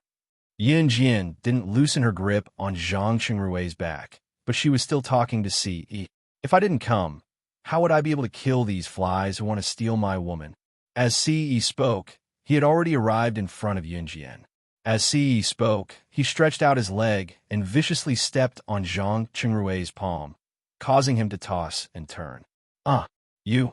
It hurts. You. Zhang Qingrui had already planned to call Yun Jian ancestor in exchange for not being tortured. However, he never expected that Si Yi would suddenly appear after Yun Jian agreed to let go. He didn't care who he was. He walked over and stepped on the back of Zhang Qingrui's palm without saying a word. The piercing pain caused Zhang Qingrui to curl up into a ball. Ancestor, I'm calling you ancestor. Please let me go. Please let me go. Zhang Qingrui was in so much pain that he broke out in cold sweat. At the same time, he couldn't stop himself from shouting. At this moment, he was calling out ancestor quite smoothly. Now that Yun Jian had achieved her goal, she let go of his foot. In spite of it, Si Yi refused to budge even when Yun Jian had stopped. Si Yi stepped on the back of Zhang Qingrui's hand, a hint of disgust appearing on his handsome face. You can prepare to die now. Si Yi was no doubt more ruthless than Yun Jian. If one were to ask why, it was because Yun Jian had more concerns than Si Yi. Yun Jian's family in Longmen City was a family. This kinship was not easy to come by. It was something Yun Jian had yearned for 2 lifetimes. See, he had no qualms at all, so it was fine when he did not make a move, but once he did, he was going to kill his opponent. It was just that for Yun Jian, he held himself back. However, it didn't mean that he would let these people who wanted to steal his woman. Ji Shasha was envious from afar. Why did such a handsome guy appear out of nowhere and turn out to be Yun Jian's man? Why? As Ji Shasha pondered, she plucked up her courage and took 2 steps towards C. Hey, handsome, he's my friend. Can you let him go? Ji Shasha winked at C as she spoke. Ji Shasha was rather confident in her looks and did not think that she was worse than Yun Jian. It was her first time seeing someone as handsome as C. Ji Shasha's eyes were glued to him, and she could not think of anything else. Ji Shasha was indignant when C ignored her. She reached out to touch C and said, "Handsome, do me a favor." She even stuck out her tongue playfully. She then continued, "He's my friend. Can you?" Ji Shasha did not notice that Ci's brows were furrowed into a line. When Ji Shasha was only half a meter away from Ce, the latter suddenly released his foot from Zhang Qingrui and raised it to kick Ji Shasha's abdomen, sending her flying a few meters away. At the same time, he spat out a few words coldly. "You're right. You're right." Chapter 9:14. Ji Shasha was sent flying a few meters by Ci's kick. The moment she was kicked in the abdomen, Ji Shasha felt like she was about to throw up her breakfast. Within a few seconds, Ji Shasha was heavily smashed to the ground. Her body trembled twice, and then there was no sound. Really, someone was going to be beaten to death. That was the only thought in everyone's mind at this moment. Pain, pain, pain. I was wrong. I'm not human. I was wrong. Please let me go. I didn't know she was your woman. I won't dare to do it again. Please." Zhang Qingrui's begging voice sounded again. However, he had already stepped on the back of Zhang Qingrui's hand. "Kacha! Kacha!" The sound of Zhang Qingrui's finger joints breaking could be heard. In the next second, Zhang Qingrui fainted from the pain. It was only then that Ce retracted his leg. There was a tinge of seriousness on his handsome face that was completely different from before. "Son, drag him to feed the dogs." Ce tilted his head. His flawless face made everyone's heart beat uncontrollably. However, the words that came out of Ce's mouth made everyone tremble. It was only when Ce opened his mouth that everyone noticed a person standing not too far away. Son was standing in his original position with his hands behind his back. His handsome face paled in comparison to Ce's, but compared to the group of boys present, it was a piece of cake.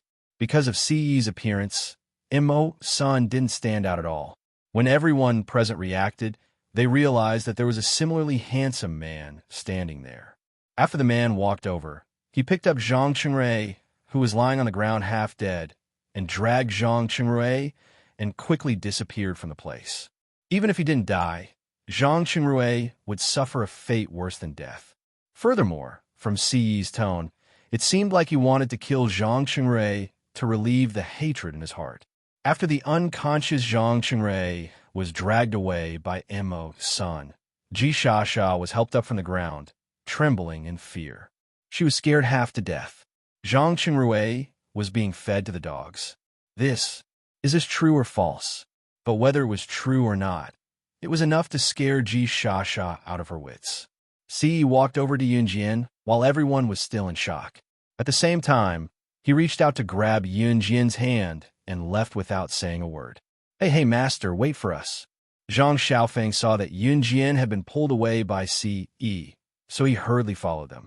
Unexpectedly, Ce turned her head and gave him a cold look. His eyes seemed to say that if Zhang Xiaofeng dared to follow him, Ce would chop him into pieces. Under Ce's gaze, Zhang Xiaofeng felt his scalp go numb. He trembled violently and finally swallowed a mouthful of saliva. He even slapped his lips and said, "I think we should just stand here." That's good." Zhang Xiaofeng's reaction made Zhang Jian and Ling Yichen not dare to follow them. Thus, the 3 of them stood there and waited for Yun Jian to return. Yun Jian wouldn't leave by herself, and C Yi wouldn't leave directly with her either. Thus, Zhang Xiaofeng and the other two continued to wait in place. C Yi pulled Yun Jian and disappeared from everyone's sight. However, he only pulled Yun Jian into a small thicket. The moment they entered the thicket, he reached out and hugged Yun Jian. That magnetic male voice with a hint of breathlessness came from above.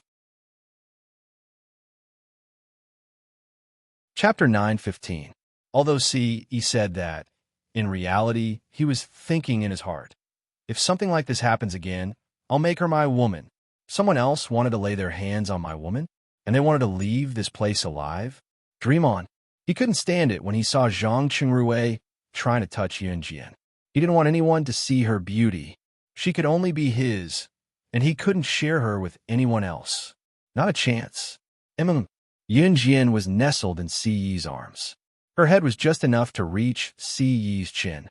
However, if someone saw the scene of Yun Jian nestled in Si Yi's arms, they wouldn't think that the difference in height between Yun Jian and Si Yi was strange.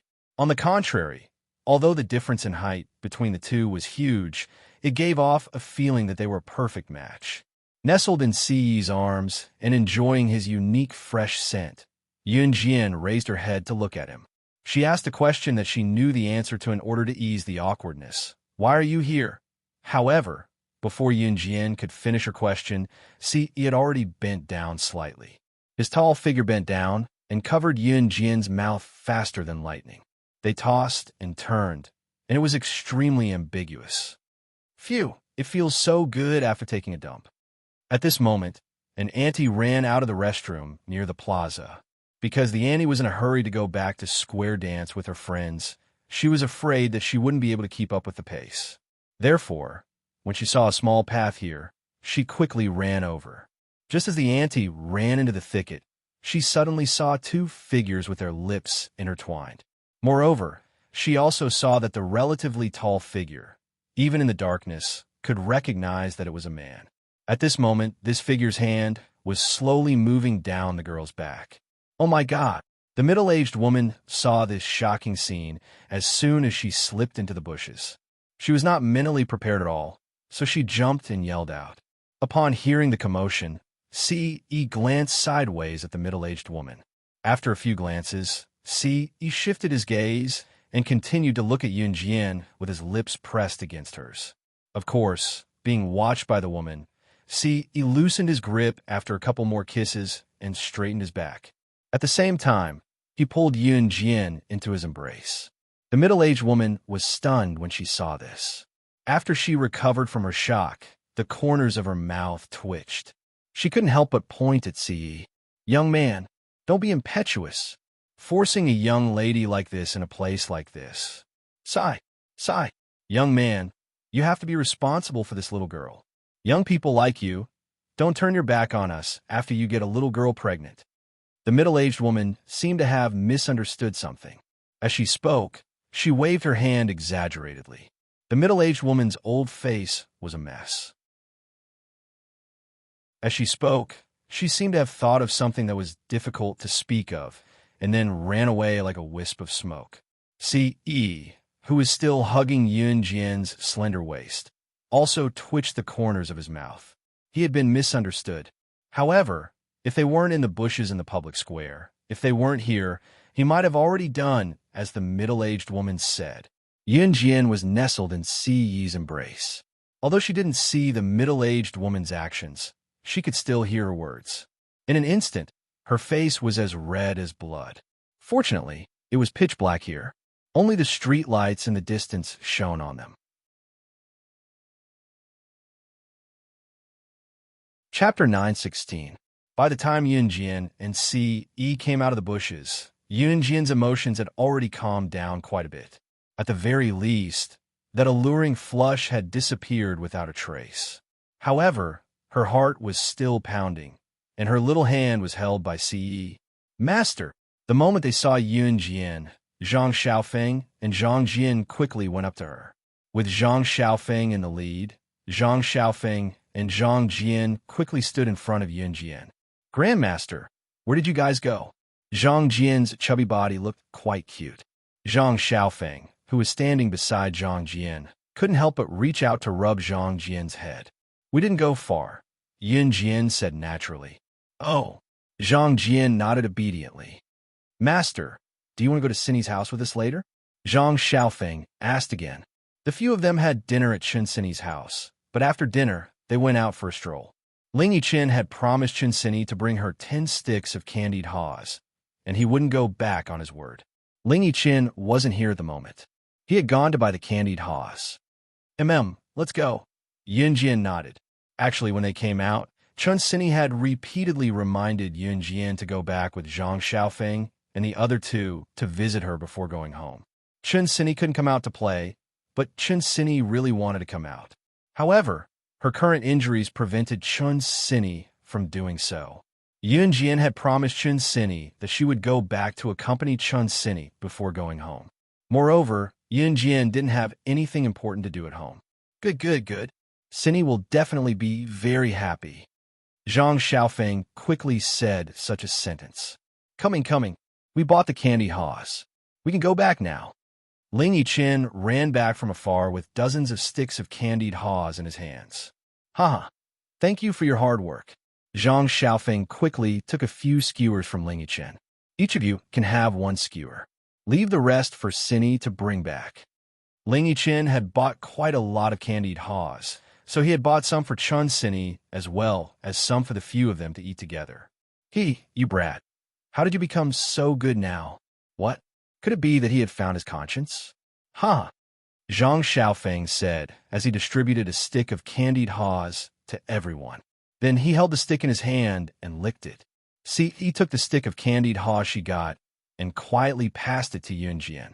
I don't eat sweets. You have it. Yun Jian quite liked sweets. When she heard Ce say this, she glared at Ce and thought to herself, You said you don't eat sweets? Then why did it seem like all the sweets I've eaten before have been snatched by Ce? All right, I heard something interesting just now. Ling Yichen pretended to be mysterious and kept them in suspense. At this moment, Yun Jian had already stuffed the candied haws into her mouth. What is it? Tell us about it, and make us happy. Zhang Xiaofeng immediately became interested.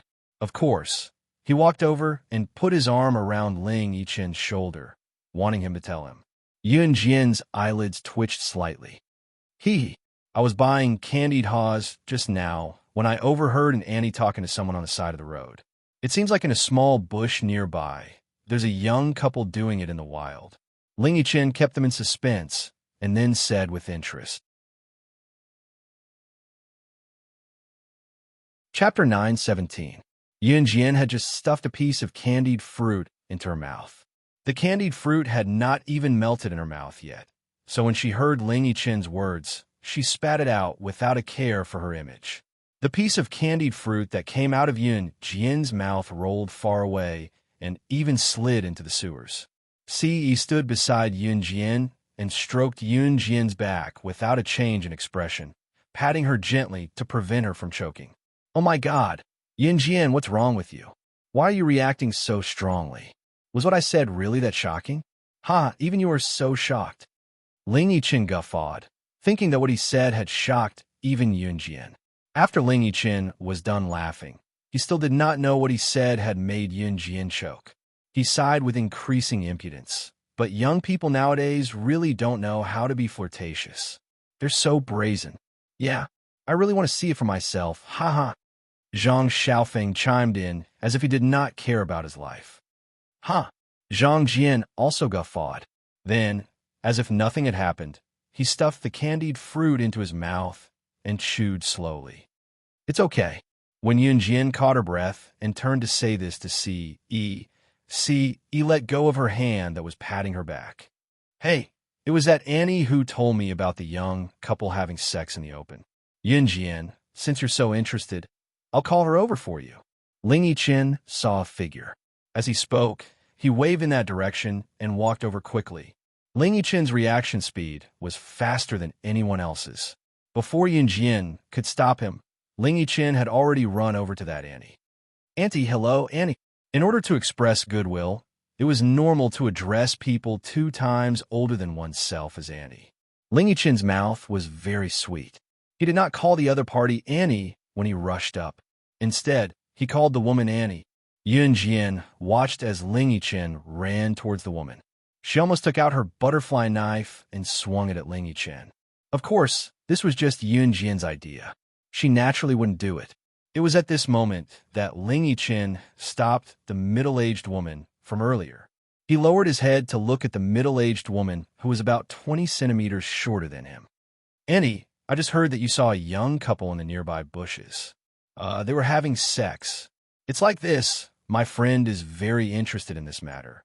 So can I trouble you to tell me more about it? Ling Yichen had no sense of shame at all. At least, when Ling Yichen asked these questions, he did not think it was overboard at all. However, Ling Yichen's question startled the middle-aged woman. After all, the auntie had secretly said it to her friend. How could someone else have heard it? However, just hearing Ling Yichen call her Annie made the woman feel a few years younger.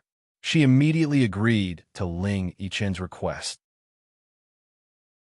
Look, my friend is over there. Ling Yichen shamelessly pointed in the direction of Yun Jian and Ce. The middle-aged woman casually turned her head and looked over. In the end, when she saw Yun Jian and Ce standing not too far away, she exclaimed in shock, You too. Chapter 9:18. The bushes were so dark that they couldn't even see their fingers in front of them, but they could still make out their silhouettes. There were lights nearby, so even though they couldn't see the person's face clearly, they could roughly make out their height and figure.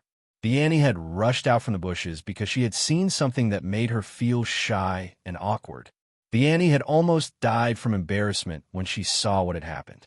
Now that she saw Yun Jian and Ce, she immediately matched Yun Jian and Ce with the couple in the bushes. However, when she saw Yun Jian and Ce's faces clearly, the Annie paused. After all, the lights in the bushes were very dark, so the Annie didn't dare to see clearly. Other than Yun Jian and Ce's silhouettes, she didn't see anything else clearly. Naturally, she couldn't come to a conclusion. Auntie, what's wrong?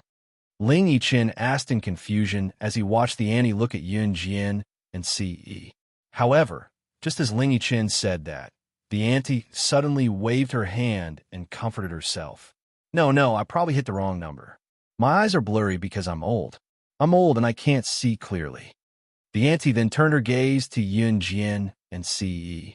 She looked at Yun Jian and Ce and asked, Young lady, young man, are you the ones who wanted to hear about what happened just now? Yun Jian's lips twitched, but she couldn't hide it, so she could only nod in tacit agreement. Only then did the Annie start talking nonstop. Tisk, speaking of that couple. At that time, I had just come out of the washroom after relieving myself. I wanted to hurry back to dance, but then I saw that couple hugging in the bushes. The Annie was very intoxicated as she spoke. Yun Jian's face had already stiffened. Ling Yichen and Zhang Xiaofeng even used exaggerated words like oh to express their shock.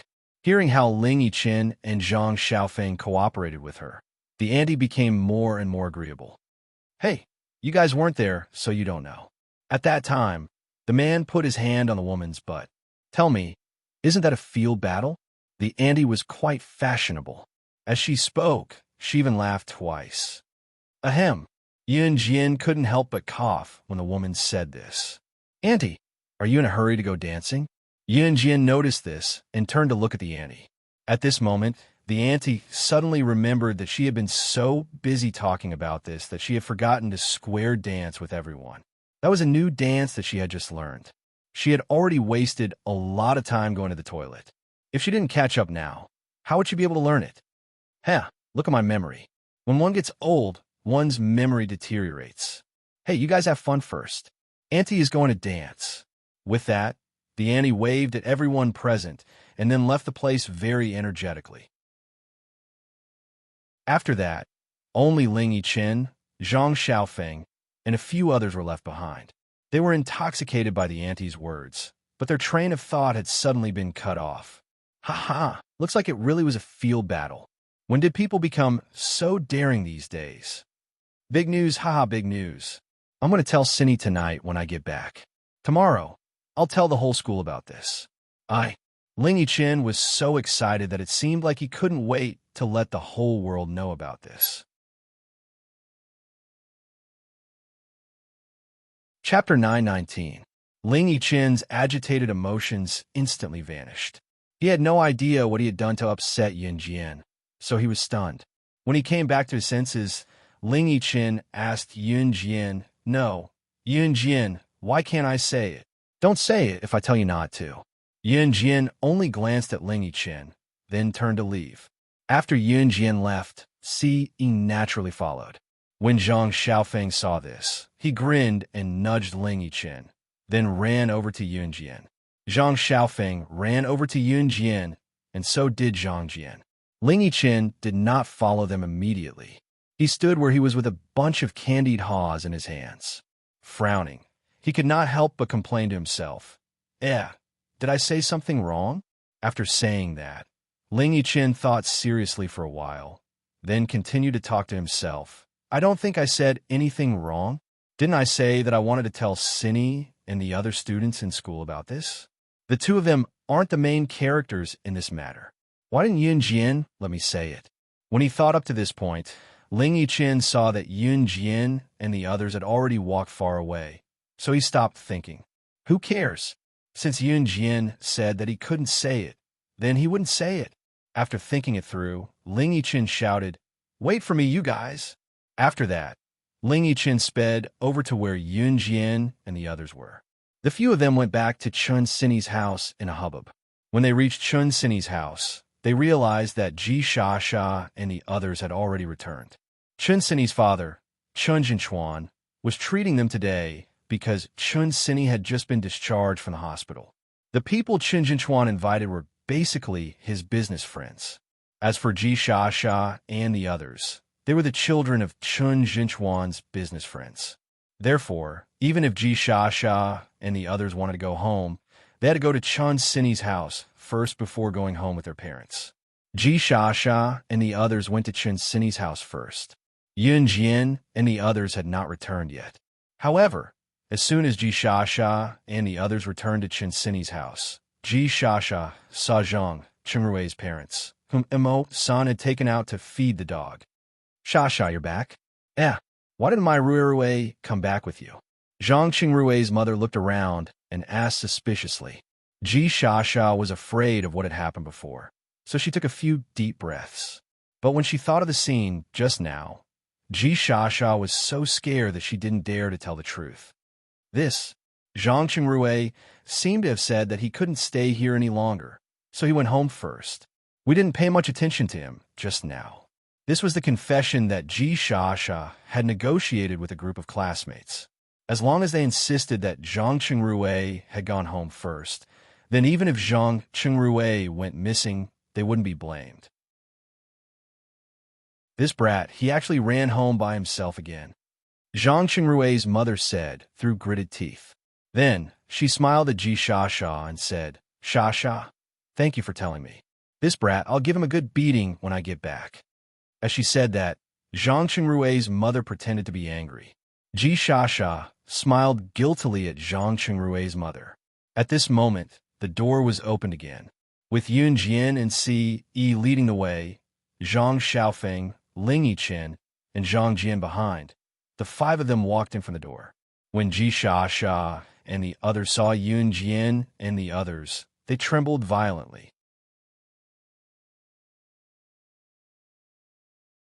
Chapter 920. Chun Sinny ran down the stairs as fast as she could. Downstairs, Chun Jinchuan was still chatting with a group of friends in the business field. Haha, Sinny, look. Zhang Xiaofeng carried the teddy bear all the way back, wanted to show it off to Chun Sinny. In the end, just as Zhang Xiaofeng showed the teddy bear, Chun Sinny bypassed him and went to Ling Yichin. Wow, did you really buy 10 sticks of candy haws for me? That's great. I'm so happy. Chun Sinny grabbed the sticks of candied haws from Ling Yichin excitedly. It was not hard to tell from her expression that she was overjoyed. Holding the teddy bear, Zhang Xiaofeng watched as Chun Sini picked up a bunch of candied haws and peeled off one of the sticks excitedly to munch on it.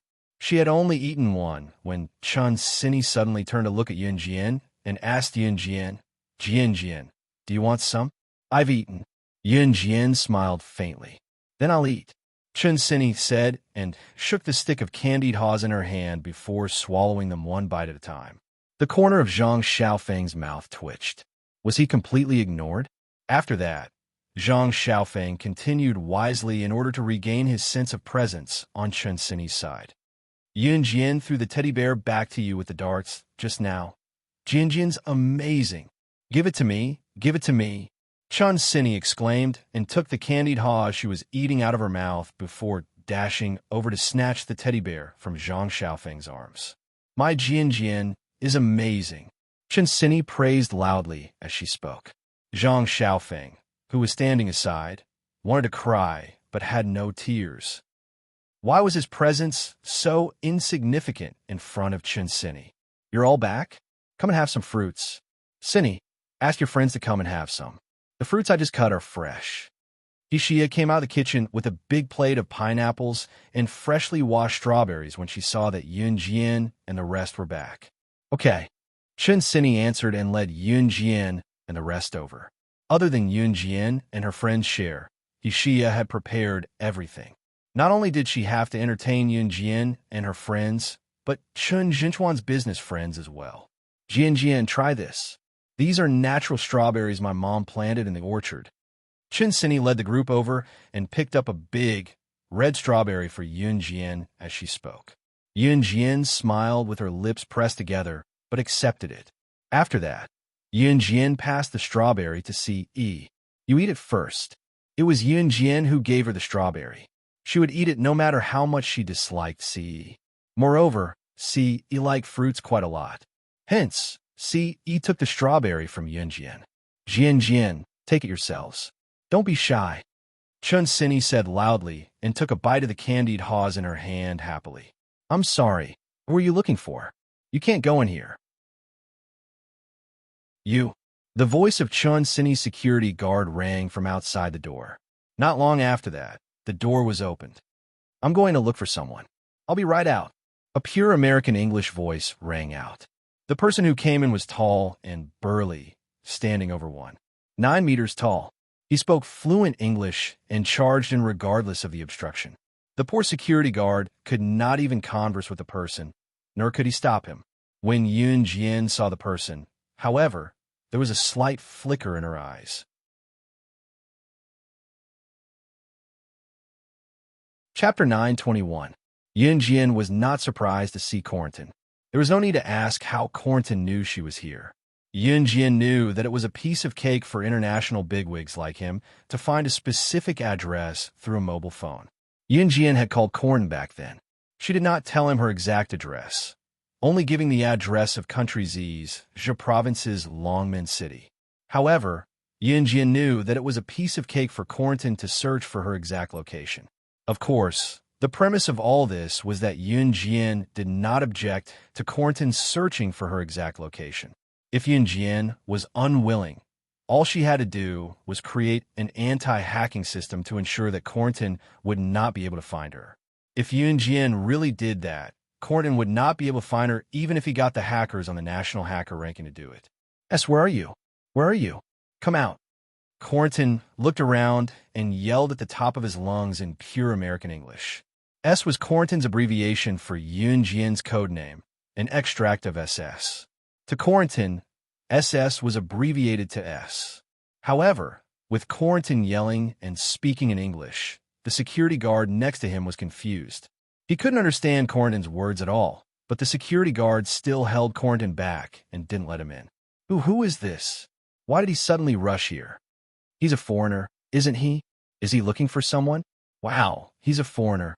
He looks really good. I wonder who knows this foreigner. Whoever knows him must be someone who's good at English too, right? A group of women gathered together and started chatting. However, what they said was the opinion of women. In the past, it was rare to see a foreigner, especially this group of ignorant women. Each of them stared at Cornton as though they had seen something strange. In this era, or even earlier, someone could go abroad and come back later. It was definitely something worth bragging about. Furthermore, these women didn't have much experience. All of them were people who had lived since the olden days. Therefore, when they saw Cornton, they were especially surprised. When Ji Shasha saw Cornton walk in, she immediately envied the person who knew Cornton. I wonder who this foreigner is looking for. Ji Shasha suddenly had the urge to flaunt her excellent English in front of everyone. Previously, she had heard that Yun Jian was good at shooting. Later, she saw that Yun Jian was so good at darts. Even her man was one of a kind. Needless to say, Ji Shasha almost died of envy. Ji Shasha's English was quite good, especially after hearing the foreigner speak a few sentences of pure American English. Ji Shasha was instantly full of confidence in herself. For a moment, Ji Shasha also wanted to show off her strength. "Hello, who are you looking for? If you have any questions, I can help you." Ji Shasha walked over and asked Cornton in English in front of everyone. After that, she even winked and pretended to be cute. Wow, that's amazing. She can actually speak English? I wonder whose child she is. Yeah, she can even communicate with foreigners.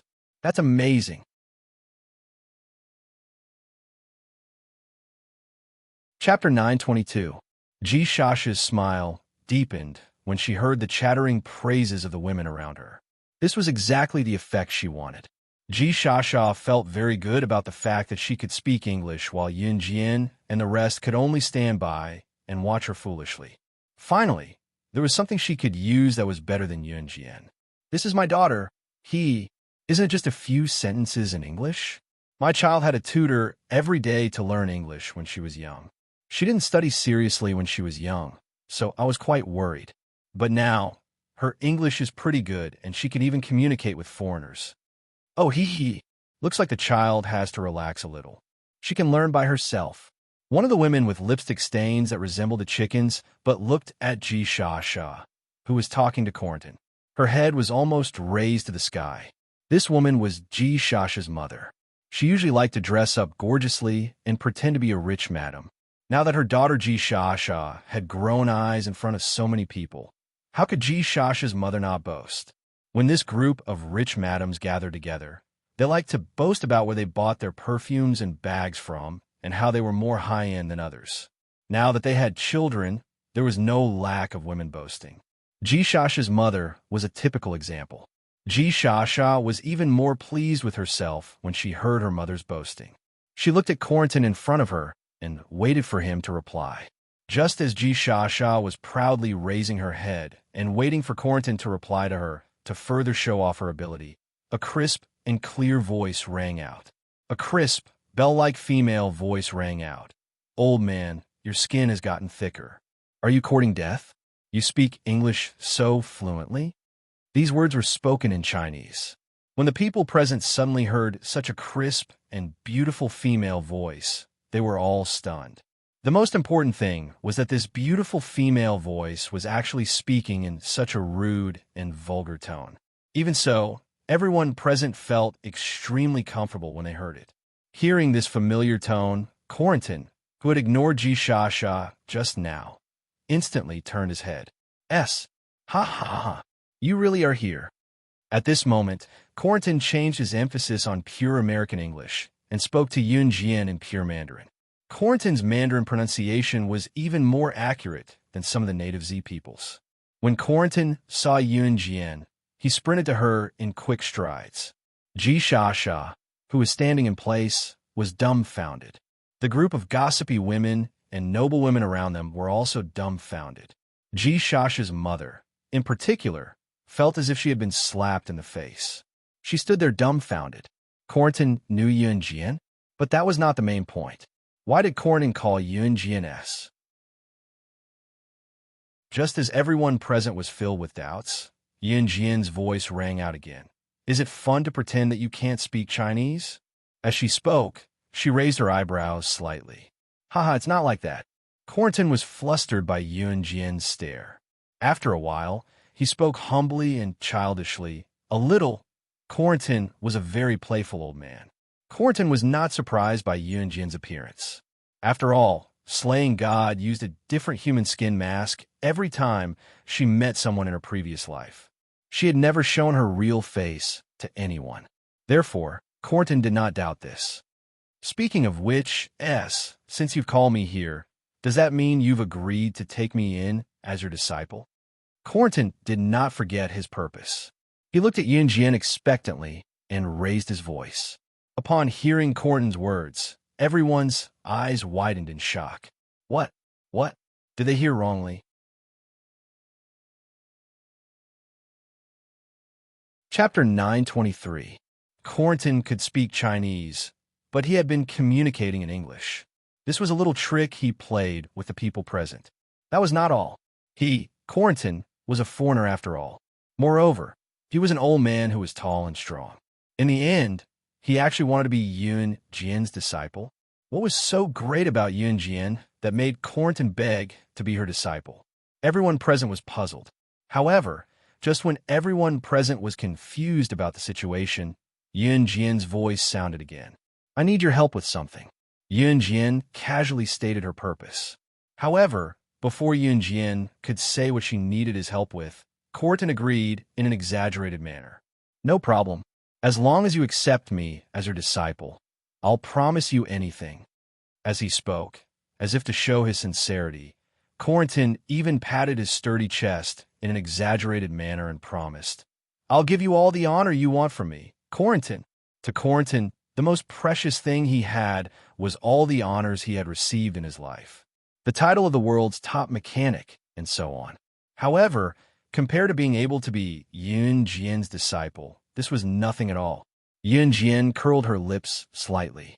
This is my master. How can you snatch my master from me? Zhang Xiaofeng could not hold it in anymore.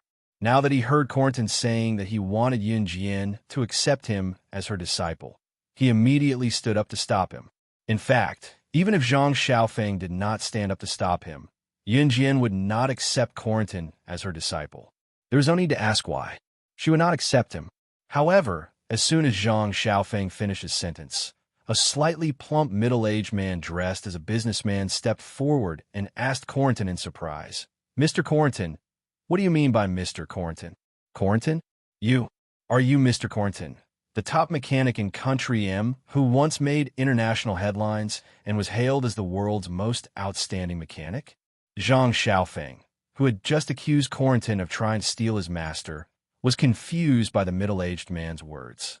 Then, Zhang Xiaofeng suddenly reacted. He pointed at Cornton and stared at him in disbelief as he yelled, Hey, Cornton! What you're Cornton? M Nation's most outstanding mechanic, Mr. Cornton? I heard that the original price of a sports car that you modified can soar from a few million to tens of millions. You're Mr. Cornton. Zhang Xiaofeng knew a thing or two about this. So when he found out that Cornton was America's top mechanic, he couldn't help but exclaim. After coming back to his senses, Zhang Xiaofeng realized that he had just accused Cornton of stealing his master in front of everyone. He actually dared to challenge the famous mechanic, Mr. Cornton, who was once approached by the President of America. Zhang Xiaofeng shuddered at the thought of it. Then, Zhang Xiaofeng couldn't help but take 2 steps back. However, just as Zhang Xiaofeng took 2 steps back, Cornton suddenly stepped forward. Zhang Xiaofeng thought that Cornton was going to take revenge on him for yelling at him just now. He was so shocked that he twisted his ankle. Unexpectedly, Cornton rushed up first and grabbed Zhang Xiaofeng's hand passionately. Then, Cornton looked at Zhang Xiaofeng with an admiring gaze and asked loudly, You're S's disciple? I've never heard of S taking in a disciple. You're actually S's junior.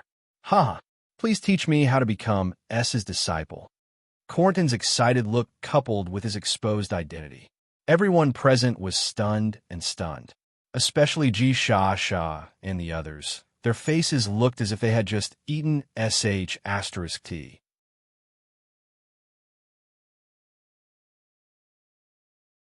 Chapter 924.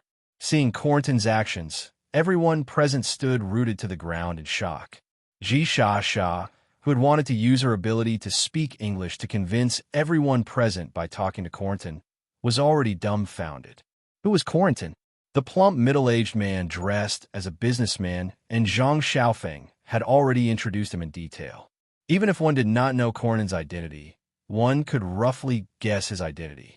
He was America's top mechanic, and had even made international headlines as the most outstanding mechanic in the world. Just based on the fact that Corentin had appeared in the headlines of international newspapers, he was definitely not a nobody. After all, someone who could appear on the headlines of international newspapers was definitely not an ordinary person. However, no one present could have imagined that Zhang Xiaofeng had just yelled at Corentin like that. What about Corentin?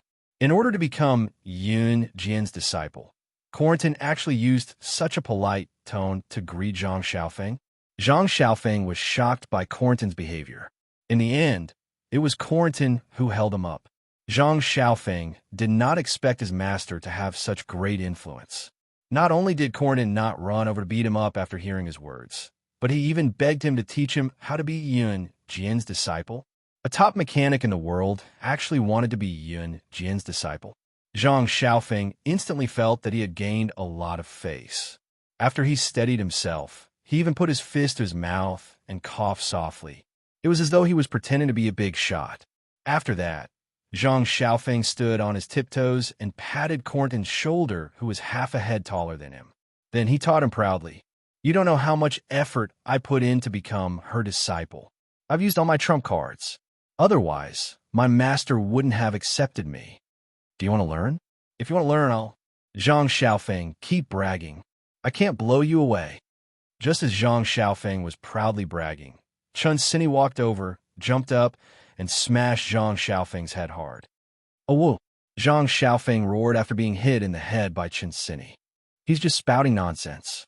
Don't listen to him," Chun Sini said to Corentin as she pinched Zhang Xiaofeng's arm with a smile.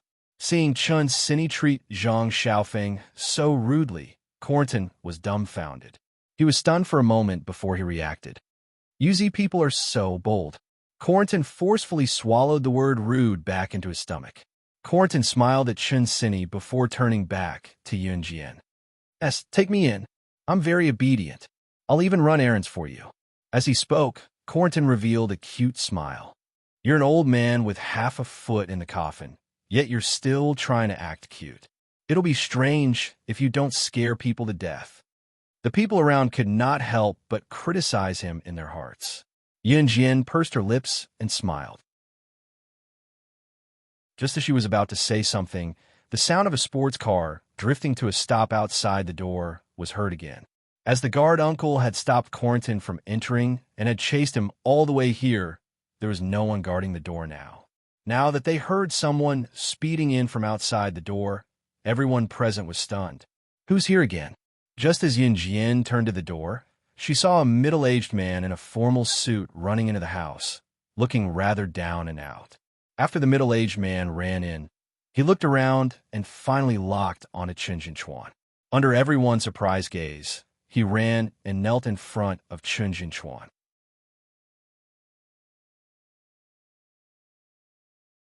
Chapter 925.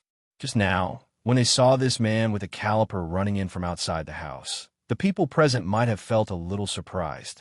Who was this person? Why did he come here?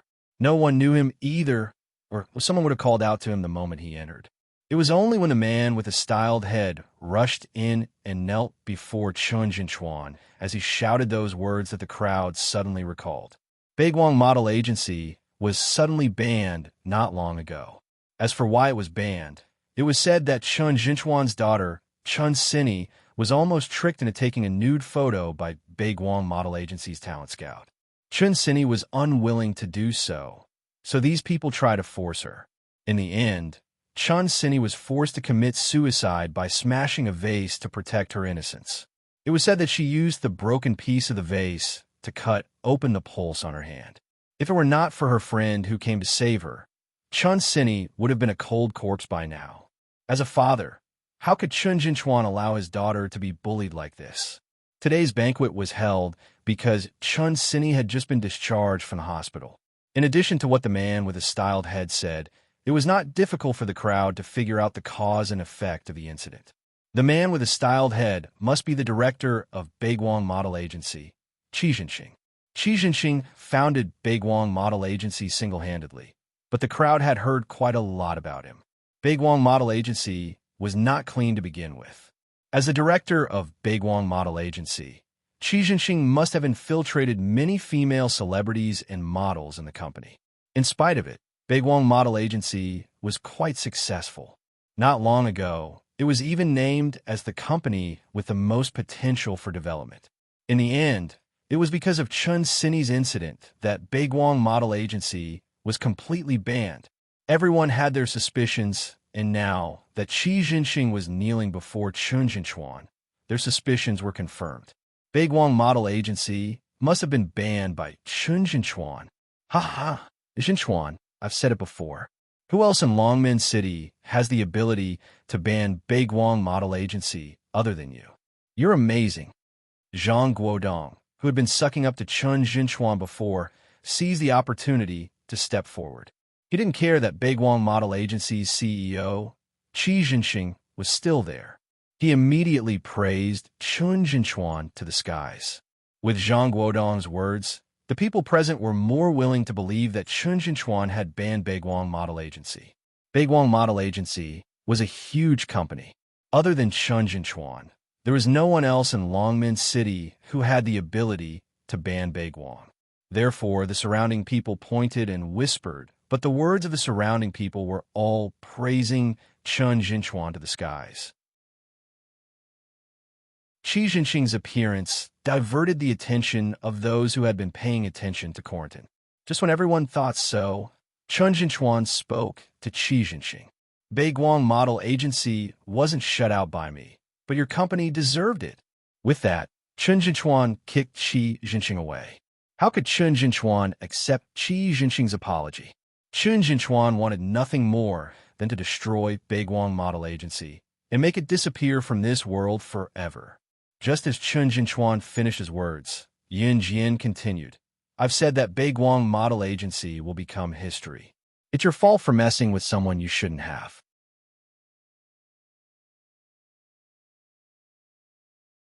Chapter 926. Chun Jinchuan's words just now made everyone even more puzzled. Why did Chun Jinchuan keep denying that he wasn't the one who banned Baiguang Model Agency? Just as everyone was thinking this, Yin Jian's sudden words shocked everyone, especially Qi Jinxing himself. Qi Jinxing didn't know who banned his Baiguang Model Agency. Qi Jinxing admitted that Baiguang Model Agency was his life's work. If it was destroyed because he offended someone important, his life would be ruined. However, the only person he could think of was Chun Jinchuan. But why would Chun Jinchuan deny that he was the one who banned Baiguang Model Agency? Instead, this little girl who was still wet behind her ears stood up and said, I said that Baiguang Model Agency will become history. Who told you to offend someone you shouldn't? To be honest, Qi Jinxing was also shocked. Why would this little girl stand up and say something like that? Who are you? Qi Jinxing asked, but he was still kneeling in front of Chun Jinchuan. After all, in Qi Jinxing's subconscious mind, Yin Jian, who suddenly appeared, was just a little kid. If there was anyone who had the ability to ban Baiguang Model Agency, other than Chun Jinchuan, there was no one else. Just as Qi Jinxing opened his mouth to ask Yin Jian, everyone turned to look at her. However, Yin Jian suddenly crossed her arms and sneered. Just as everyone felt the temperature drop, Yin Jian's voice rang out again. Didn't you want to beg me to let your company go? What? You can't even ask for help from the wrong person, and you still want to protect your company? Yin Jian crossed her arms and nodded with a smile. Her tone was full of provocation and contempt. Everyone present couldn't help but gasp when they heard these words. You did it? You're the one who blacklisted Baiguang Model Agency? Qi Jinxing looked at Yin Jian in disbelief. Similarly, everyone looked at Yin Jian in shock. How could it be Yin Jian? Who did she think she was? Did she have the ability to ban Baiguang Model Agency? Qi Jinxing was not the only one who did not believe Yin Jian. Not many people there believed what she said. Si, who stood on the side, blinked, a slight smirk on his handsome face. He did not make a move because he knew that Xiao Jian had her own solution. Huh, Can you stop joking? Girl, I've been hearing you say that you're the one behind Baegwang Model Agency's incident and those scouts who lost their manhood. Can't you show me some evidence?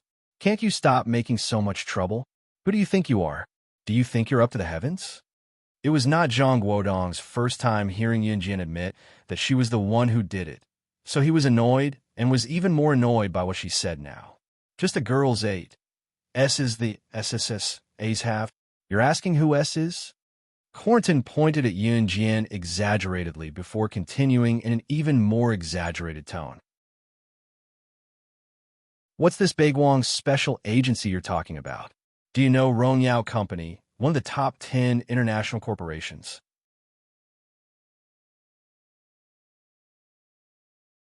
Chapter 927. Rongyao Company was one of the top 10 international multinational companies, and it enjoyed absolute power in the entire world. Even among the top 10 international multinational companies, Rongyao Company was at the top.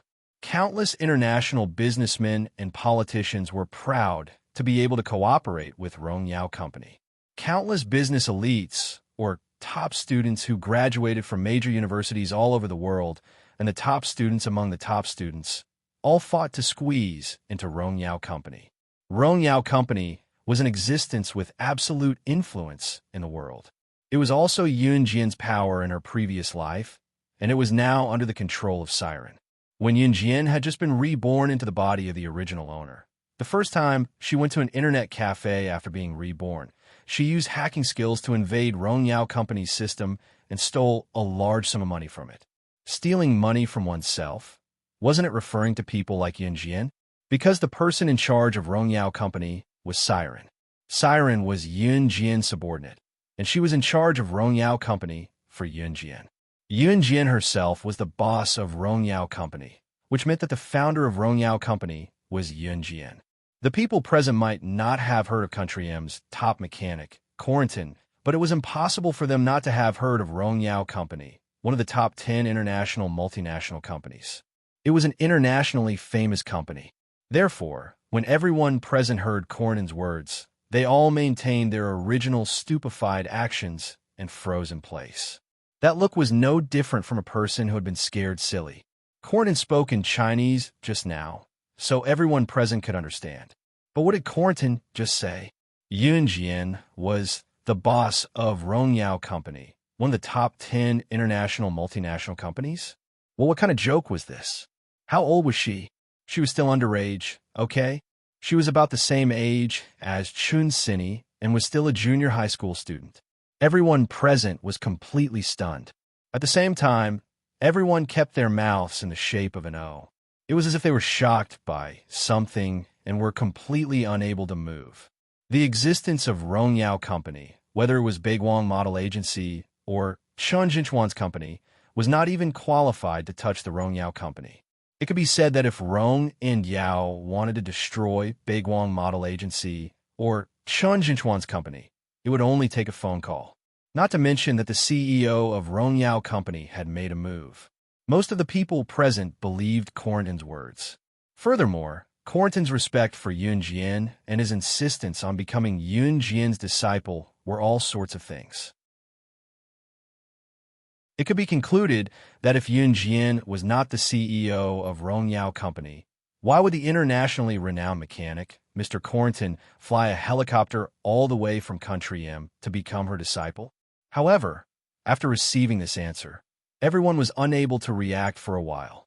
Everyone was stunned, especially Ji Sha, who wanted to compare herself with Yunjian, and Zhang Guodong, who verbally attacked Yunjian. Both of their faces were pale, as if they had seen a ghost. However, before everyone could react, Zhang Xiaofeng's incredulous voice rang in everyone's ears again. Oh my God, Master, you're the CEO of Rongyao Company? Then, what about New Cruise? Aren't you the CEO of New Cruise? Zhang Xiaofeng's voice was very loud and clear, and it spread all over the place. However, when everyone heard Zhang Xiaofeng's voice, their expressions tensed up again. What?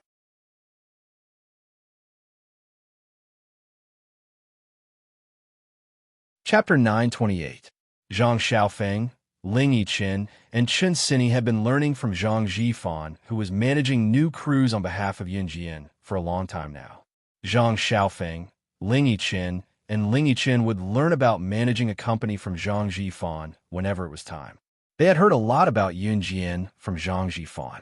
How did Yunjian lead Zhang Jifan and the rest from Xinjiang town to Longmen City back then? How did she take over New Cruz's storefront? How did she develop New Cruz to this stage? Zhang Xiaofeng had heard a lot about these from Zhang Jifan and was extremely impressed with Yunjian back then.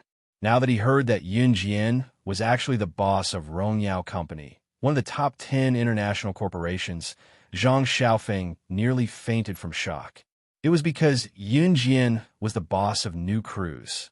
She was so young, but she had done things that others could not achieve in their entire lives, even when they were older.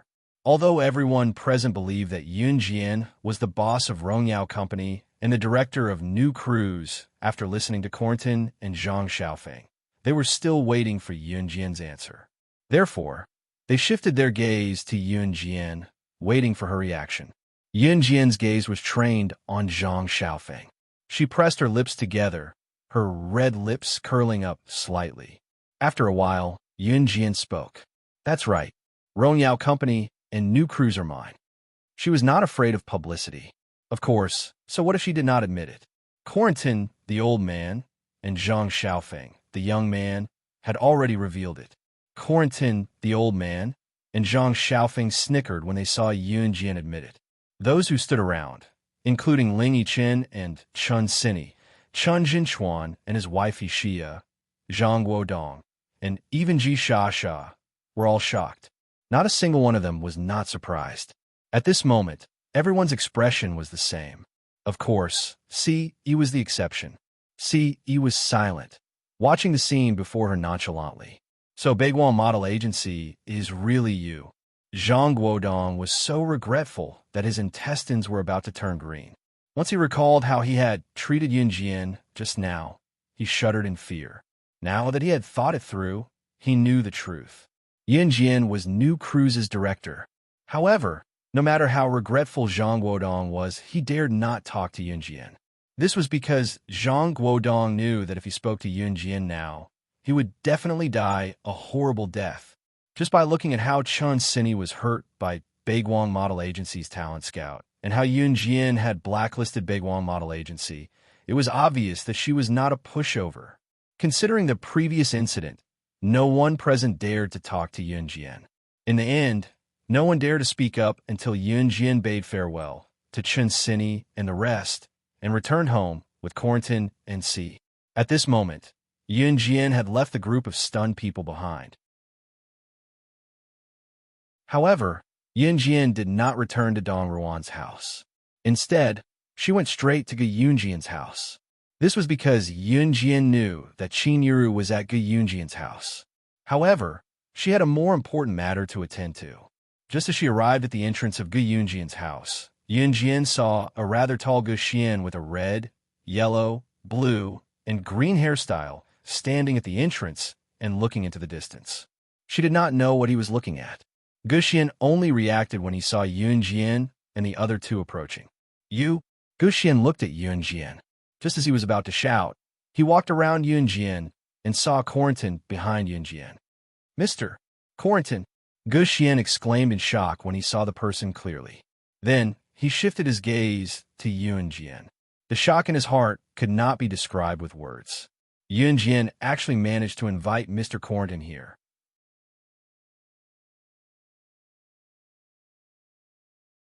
Chapter 929. Ge Xian had always thought that Yunjian's request for Cornton to remodel a Maserati sports car was just a joke from Yunjian. Ge Xian had even forgotten about Yunjian's claim that she knew how to remodel a sports car. After all, Yunjian was so young. Perhaps due to her youthful vigor, Ge Xian did not take her words seriously. However, at this very moment, when Ge Xian saw Cornton following Yunjian in the direction of home, he was completely dumbfounded. Hey, hello, young man." Just as Ge Xian looked at Cornton in surprise and shouted, Cornton was as lively as an old urchin. Instead, he took the lead and extended his hand to greet Ge Xian. "And Mr. Corentin, HLO, Guxian was overwhelmed by the unexpected favor. He actually saw Corentin. Mr. Corentin was one of the top machinists in the world. Not to mention inviting Mr. Corentin all the way from Country M. Even if the son of a famous international figure went to Corentin's house, Corentin would not even bother with them. Not to mention helping someone remodel a sports car. That was something that did not exist at all. Therefore, the moment Guxian saw Corentin, he was beyond shocked. Astonishment and fear were just words to describe it. It was as though he had seen his idol. Guxian was completely stunned on the spot, unable to react. Old man, it shouldn't be difficult to remodel a Maserati sports car for my brother, right? Yunjian walked beside Ce. She held Ce's arm and turned her head to speak to Corentin. Guxian almost shouted in surprise when he heard Yunjian call Corentin old man. What kind of person was Corentin? Even in the entire international scene, he was one of the top existences. Countless people in the underworld only dared to address Corentin respectfully as Mr. or Master. But what about Yunjian? She actually called Corentin an old man? Guxian also noticed that Yunjian actually called him brother. Guxian suddenly felt the warmth of family love. Just a Maserati? How could that do? Tomorrow, I'll ask my assistant to send over the newly modified limited edition Bugatti Veyron from my warehouse. Corentin said generously. He looked like he was willing to do anything as long as Yunjian was willing to accept him as a disciple. When Guxian heard this, his entire face froze. Was Mr. Corentin not said to be a very odd man? Guxian had seen Corentin's photo and brief introduction in some international newspapers before. According to the introduction, Corentin was a very eccentric person. But then again, who was like Corentin, who would modify a car based on his mood, even if you gave him money? But why was the rumored crafty and mean Corentin so obedient in front of Yunjian? After all, he followed behind Yunjian and said that it wasn't enough to modify a Maserati. He even rushed to send over the latest model of car that he had modified. Guxian was stunned, but at this moment, he was very grateful to Yunjian. He could finally own a new car that Mr. Corentin had specially modified, and it was a new car. Just as Guxian smiled comfortably, Corentin's voice sounded again. So, yes, will you accept me as your disciple? If you accept me as your disciple, I'll send you all the cars in my laboratory. You can even take all my medals. I'll give you anything you want. Corentin pestered Yunjian. However, after hearing Corentin's words, Guxian's smile instantly froze. The Mr. Corentin that he worshipped was actually begging to be Yunjian's disciple.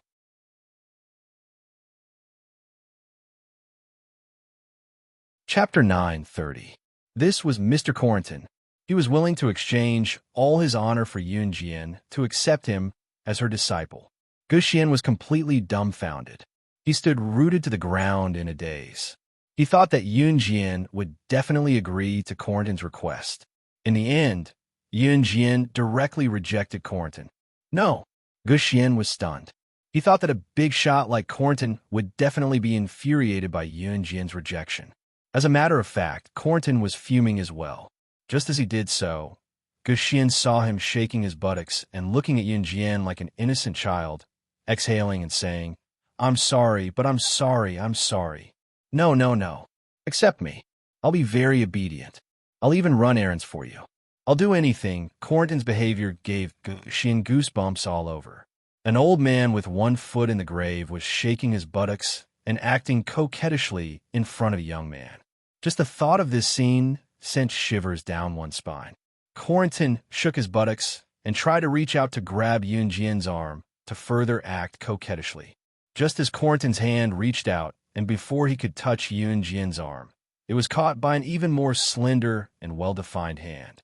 Ce's clear, mellow male voice sounded resolutely. Don't touch her. Other than him, he wouldn't allow any other person of the opposite sex to touch Yunjian, not even an old person of the opposite sex. Corentin was 9 meters tall, which made him slightly taller than Ce. However, in front of Ce, Corentin's aura was completely lost. Ce was 85 meters tall, but in front of Ce, Even if Cornton was slightly taller than CE, he was no match for CE. Therefore, in front of CE, Cornton's aura was much lower. Cornton was even forced to lower his head by CE's aura. Cornton, even involuntarily, withdrew his hand. Looking at this scene, Gu Xian's jaw almost dropped to the ground. In the end, they returned to Gu Yunjian's house amidst Qin Yiru's shouts. Because it was already very late, Qin Yiru tidied up Gu Yunjian's house chores. Then, she gave some instructions to Gu Xian before returning home with Yunjian and the others. Yunjian asked Cornton to arrange his own accommodations, and Gu Xian invited Cornton to stay at his place. Therefore, Cornton could be considered to be staying at Gu Xian's house. The next day was Sunday. As promised, Yunjian had to study at night. When it was time for the evening's self-study session, Zhang Xiaofeng had already returned to school. Zhang Xiaofeng had only applied for a week's leave, but Chun Sini would only be back after about a month. The following week passed by uneventfully.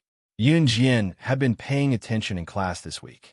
She even completed the homework assigned by the teacher seriously. It was common for Yunjian not to do her homework. Now that she had completed her homework and handed it in, the teachers in the office were extremely surprised. A week passed by quickly. In the blink of an eye, it was the day of the Qingming festival holiday. The Qingming festival was one of the most important traditional festivals in Country Z. Therefore, most schools would have a 3-day holiday. This Thursday was the Qingming festival, so school was dismissed on Wednesday afternoon. However, Yunjian school had to start their evening self-study session on Saturday night. On Wednesday of this week, Yunjian, Zhang Xiaofeng, and Zhang Jian carried their school bags and walked out of the school gate. As soon as she walked out of the school gate, she saw Gu Xian standing across the road and waving at her.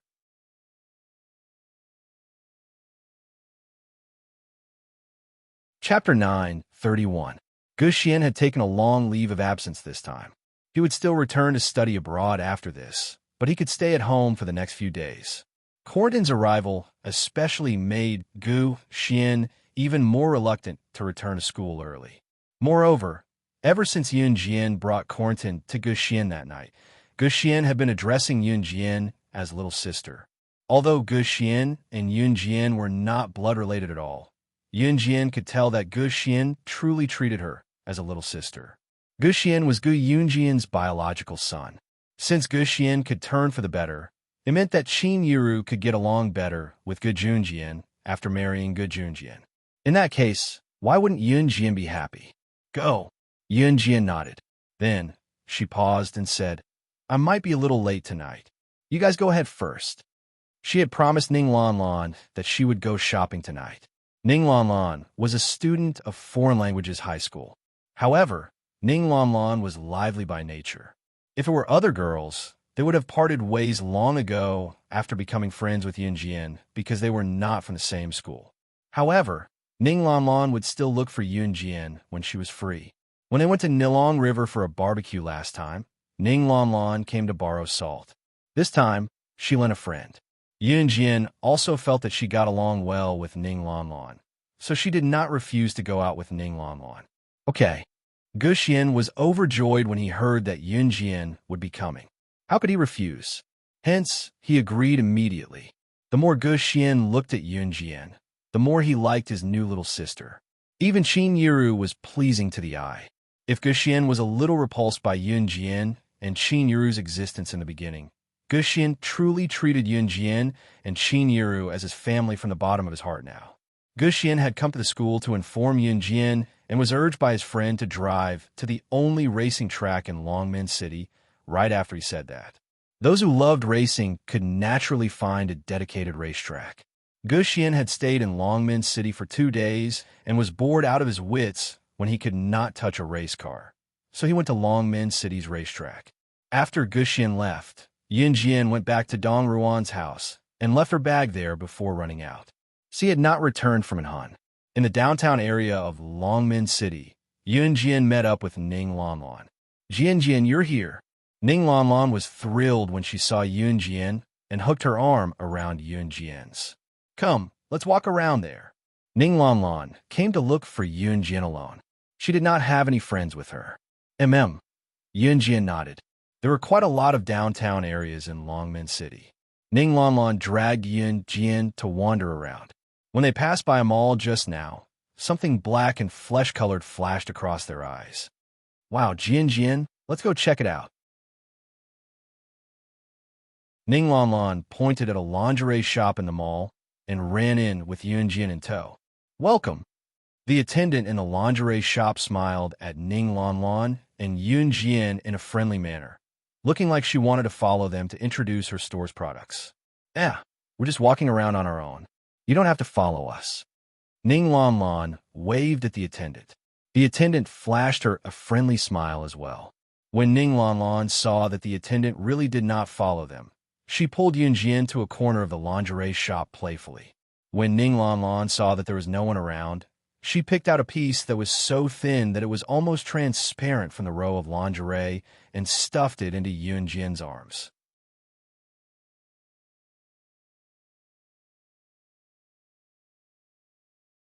Chapter 9:32.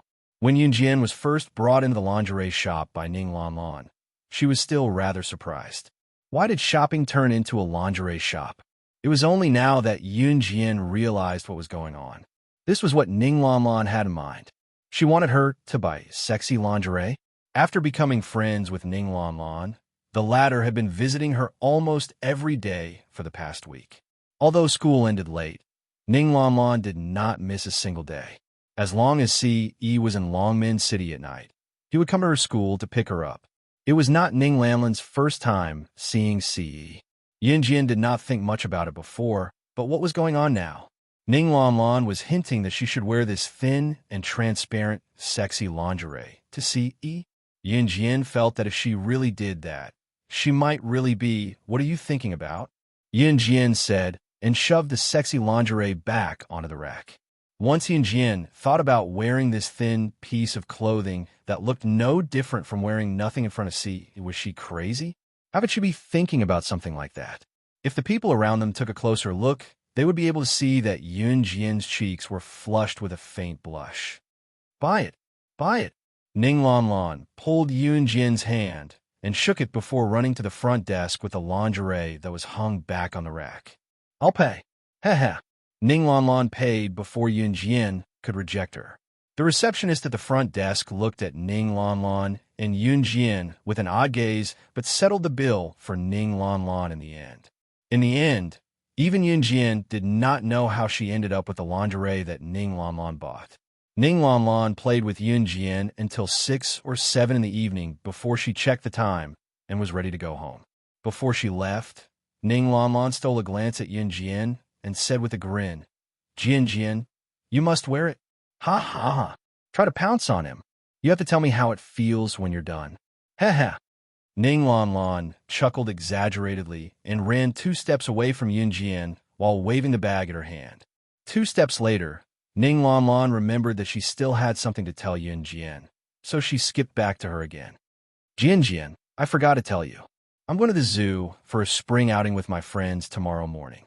If you're free, do you want to come with us?" "How about it?" Lanlan asked and winked at Yunjian. Ning Lanlan's invitation was sincere. Before Yunjian could answer, Ning Lanlan agreed on her behalf skillfully. "I'll take that as a yes then. You must come. We'll meet at the usual place." With that, Ning Lanlan skipped away without giving Yunjian a chance to reject her. Yunjian did not have anything to do the next morning. She stood where she was and watched Ning Lanlan skipping away. It was only when Ning Lanlan was out of sight that Yunjian turned to go home. Holding the sexy lingerie in her hand, she felt a burning sensation in her hand. Of course, she had to put it back home first. Just as she stepped into the house, she was greeted by Qin Yiru. Yunjian called out, "Mom." Xiao Jian, have you eaten? I put in the pot for you." "Go eat," Qin Yiru said, and suddenly saw the big black bag in Yunjian's hand. "You're tuning into the Romance Rendezvous YouTube channel. We're so grateful for your support, and don't forget to subscribe to join us on this incredible journey through captivating stories. Your generosity through donations truly makes a world of difference. As it's the primary source of revenue, that allows me to expand and enhance this channel for you. Thank you from the bottom of my heart for being a part of this adventure.